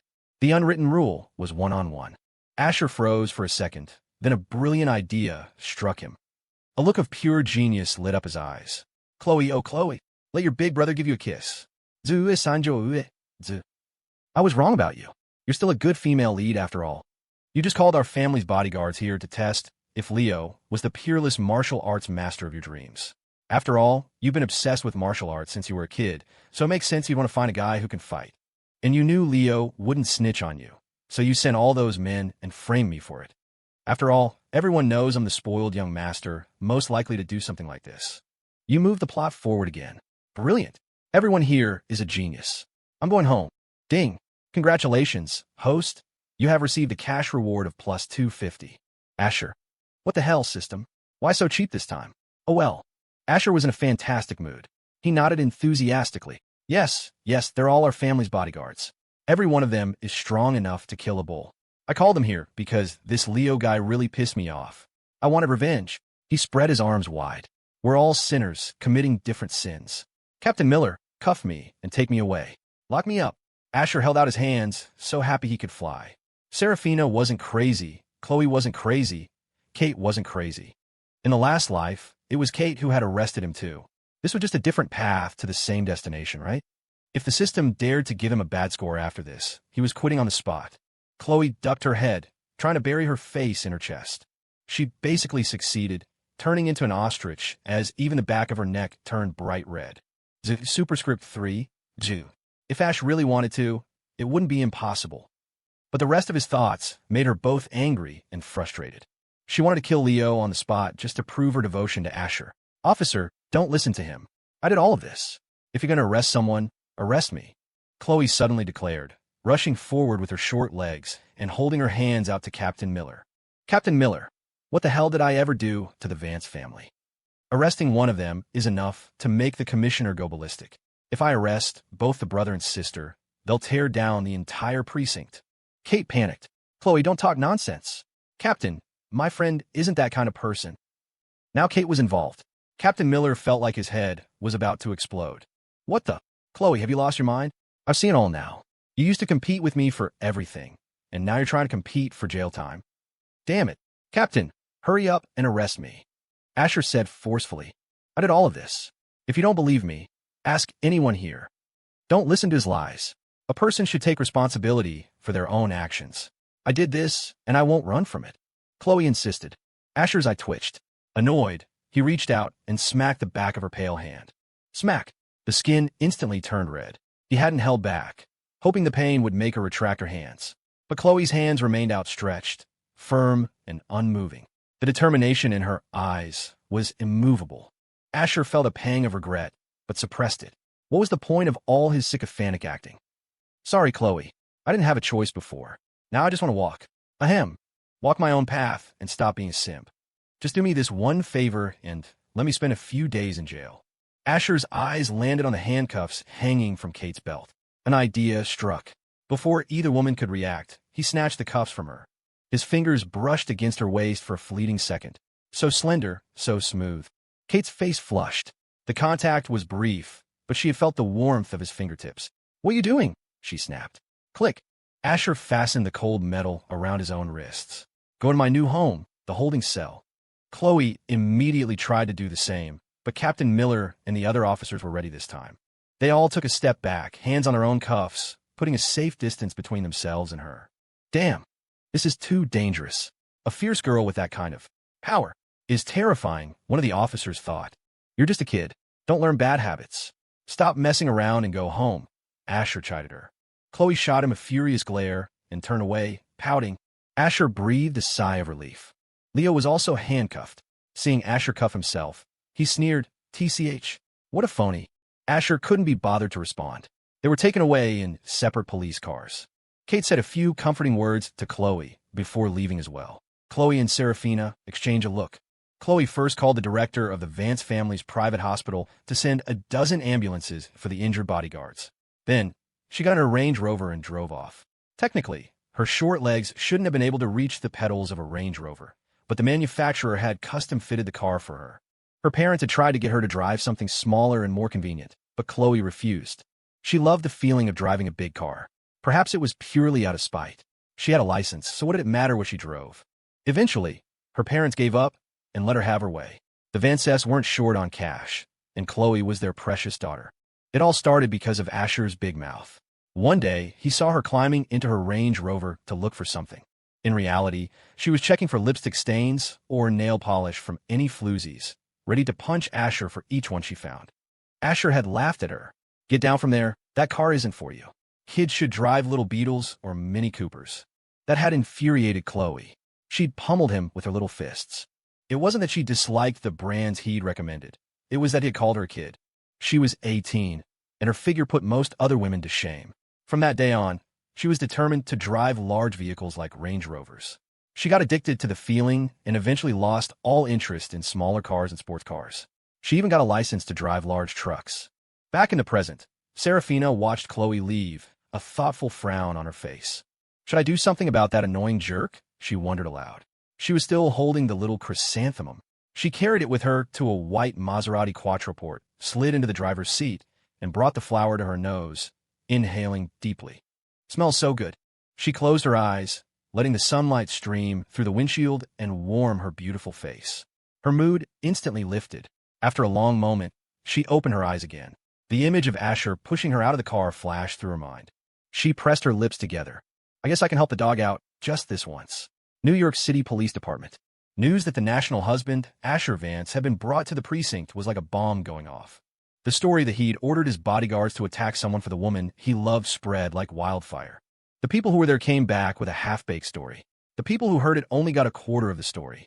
By the time it had been passed around 100 times, it was a completely different story.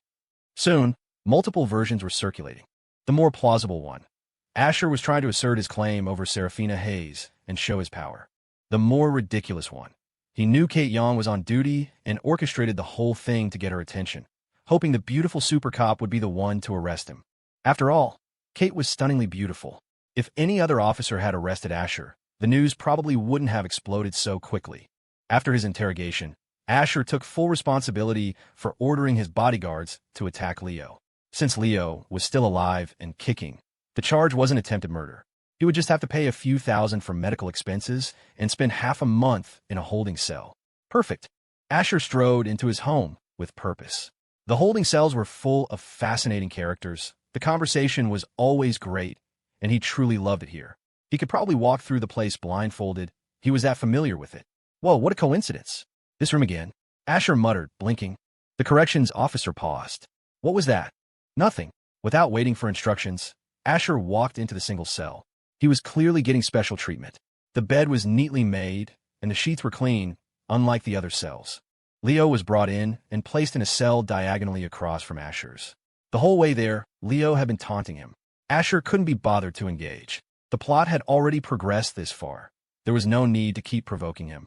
The hatred was already firmly established. Asher's silence made Leo's monologue feel incredibly foolish. A guard told him to shut up, and he finally did. This section was for people involved in brawls and civil disputes. Since Leo's case involved a significant amount of money, this was just a temporary holding area. Once the exact value of the mint green McLaren 720S was confirmed, he'd be transferred. Of course, there was a whole legal process to go through, but Leo wasn't worried. He had already contacted his people before coming in. He was confident he would be bailed out soon. Asher's expensive suit was hilariously out of place. Someone in the next cell recognized him. Holy crap, is it the national husband, Asher Vance? You got thrown in here too. Damn, it really is him. Where? Let me see. Whoa, it's the real deal. A few young men, in for fighting, exclaimed excitedly. Asher gave them a small smile and a nod. In his last life, he'd been bailed out by his mother after just a few days, during which he'd idly chatted with the other inmates. This time, with the plot in chaos, he couldn't be bothered. He lay down on the cot, lost in thought. He felt that even amidst the chaos, there was a certain order. Like how he had, against all odds, ended up back in a holding cell. The system had gone quiet, but he still had to walk this path. Sigh. The road is long, and my quest is far. I shall seek high and low, he murmured to himself. Please, plot, don't get any more chaotic. He sighed again, a sense of peace washing over him. A few moments later, he was fast asleep. The guards had brought him and stared in disbelief. The other inmates were equally stunned. Whoa, it's so damn loud in here, and he can just fall asleep? That's a hardcore dude right there. The first person I've ever seen fall asleep the second they hit the cot in a holding cell. Nobody else comes close. Damn, when I first got here, I couldn't sleep for days. I guess that's the difference between us and a real boss. Across the way, Leo was fuming. He couldn't understand why all the rare, beautiful women seemed to gravitate toward Asher. Even Saraphina, who hated him the most, was starting to show signs of wavering. It drove him insane. Seeing Asher peacefully asleep only fueled his rage. He glared at him with pure hatred. Sleep. Go on and sleep. The day will come when all of your family's resources are mine, and all the women around you will be mine too. You're nothing but a spoiled playboy. You don't deserve any of it. Leo sat on his cot and began to meditate, circulating his energy to heal his bruises and soothe the pain. Precinct Office Kate Young paced back and forth nervously. A holding cell was not a good place to be. She might dislike Asher's playboy antics, but she didn't dislike all of him. It was the unreasonable parts she hated. How could she hate the reasonable parts? Captain Miller sat calmly, sipping his tea. Finally, Kate couldn't take it anymore. Captain Miller, I want to post bail for Asher Vance. Puffed. Miller sprayed a mouthful of tea across his desk and started choking. Cough, cough. Do you know what you're saying? Kate nodded, her expression dead serious. I do. The gossip-loving souls of the other officers in the room ignited. Some of the male cops were so devastated they started to cry. No. Has Officer Young fallen for him? My goddess, you could be anything you want, but you can't have a boyfriend. Shut up. You just mean the boyfriend can't be someone other than you. Everyone stopped guessing. Officer Young and Mr. Vance were classmates as kids. She's probably just helping him out for old time's sake. Miller wiped his mouth and the desk with a tissue. He looked at Kate. You can post his bail. You know the procedure. But are you sure you want to do that? Kate nodded firmly. I'm sure. All right then, Miller sighed. Go prepare the paperwork. You know where the holding cells are. Sigh. Girls these days. At least, she wasn't his daughter.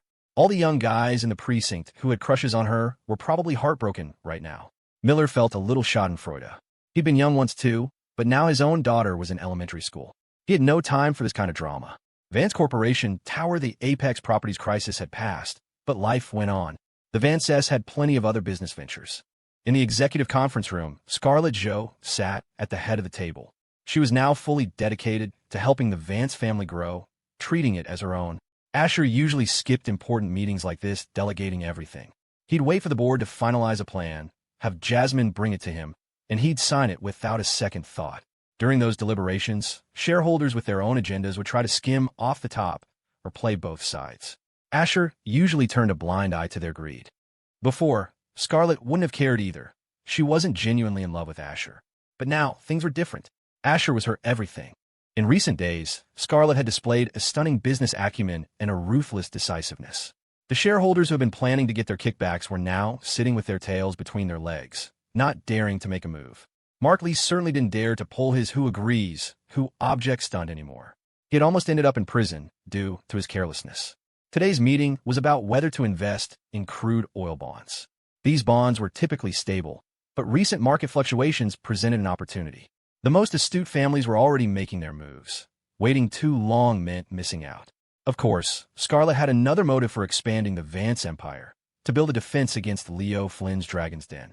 She had only heard from Asher's thoughts that the organization was powerful. She'd spent the last few days investigating and, while information was limited, confirmed that it had a significant reputation abroad. She had to prepare for the storm before it arrived.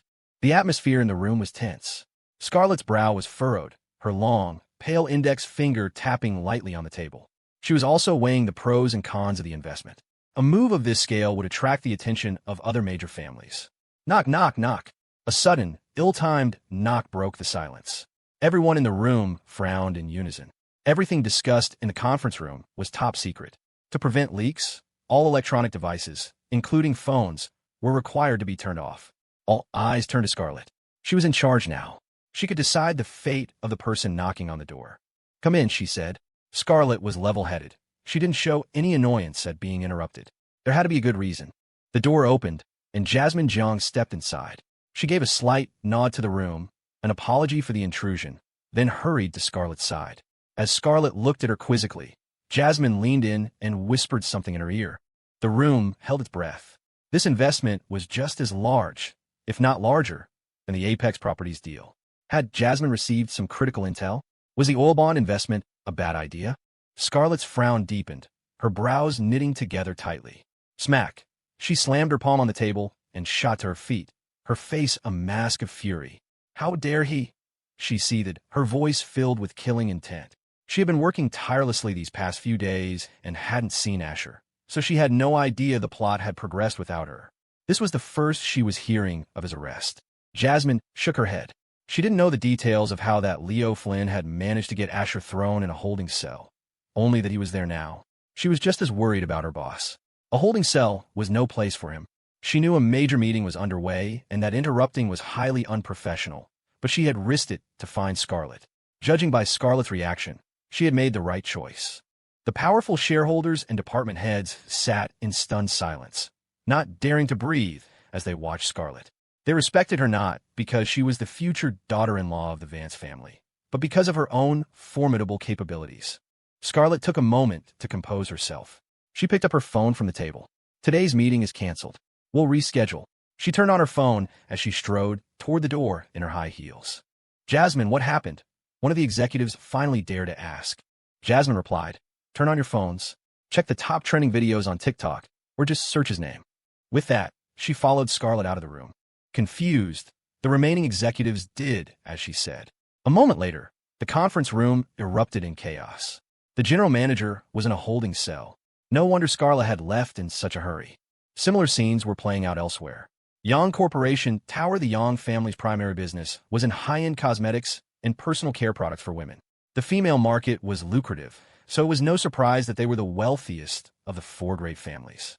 In the CEO's office, Jessica Yang, whose face bore a striking resemblance to her sister Kate's, sat listlessly at her desk. There were dark circles under her eyes, a testament to restless nights.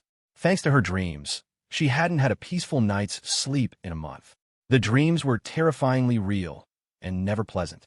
She had a classic, elegant oval face and skin as smooth as a shelled egg. She wore a white, off-the-shoulder chiffon top and tailored shorts that showed off her long, slender legs, which were crossed elegantly. Below them were a pair of burgundy high heels, her 10 perfectly round and lovely toes peeking out, painted a noble purple.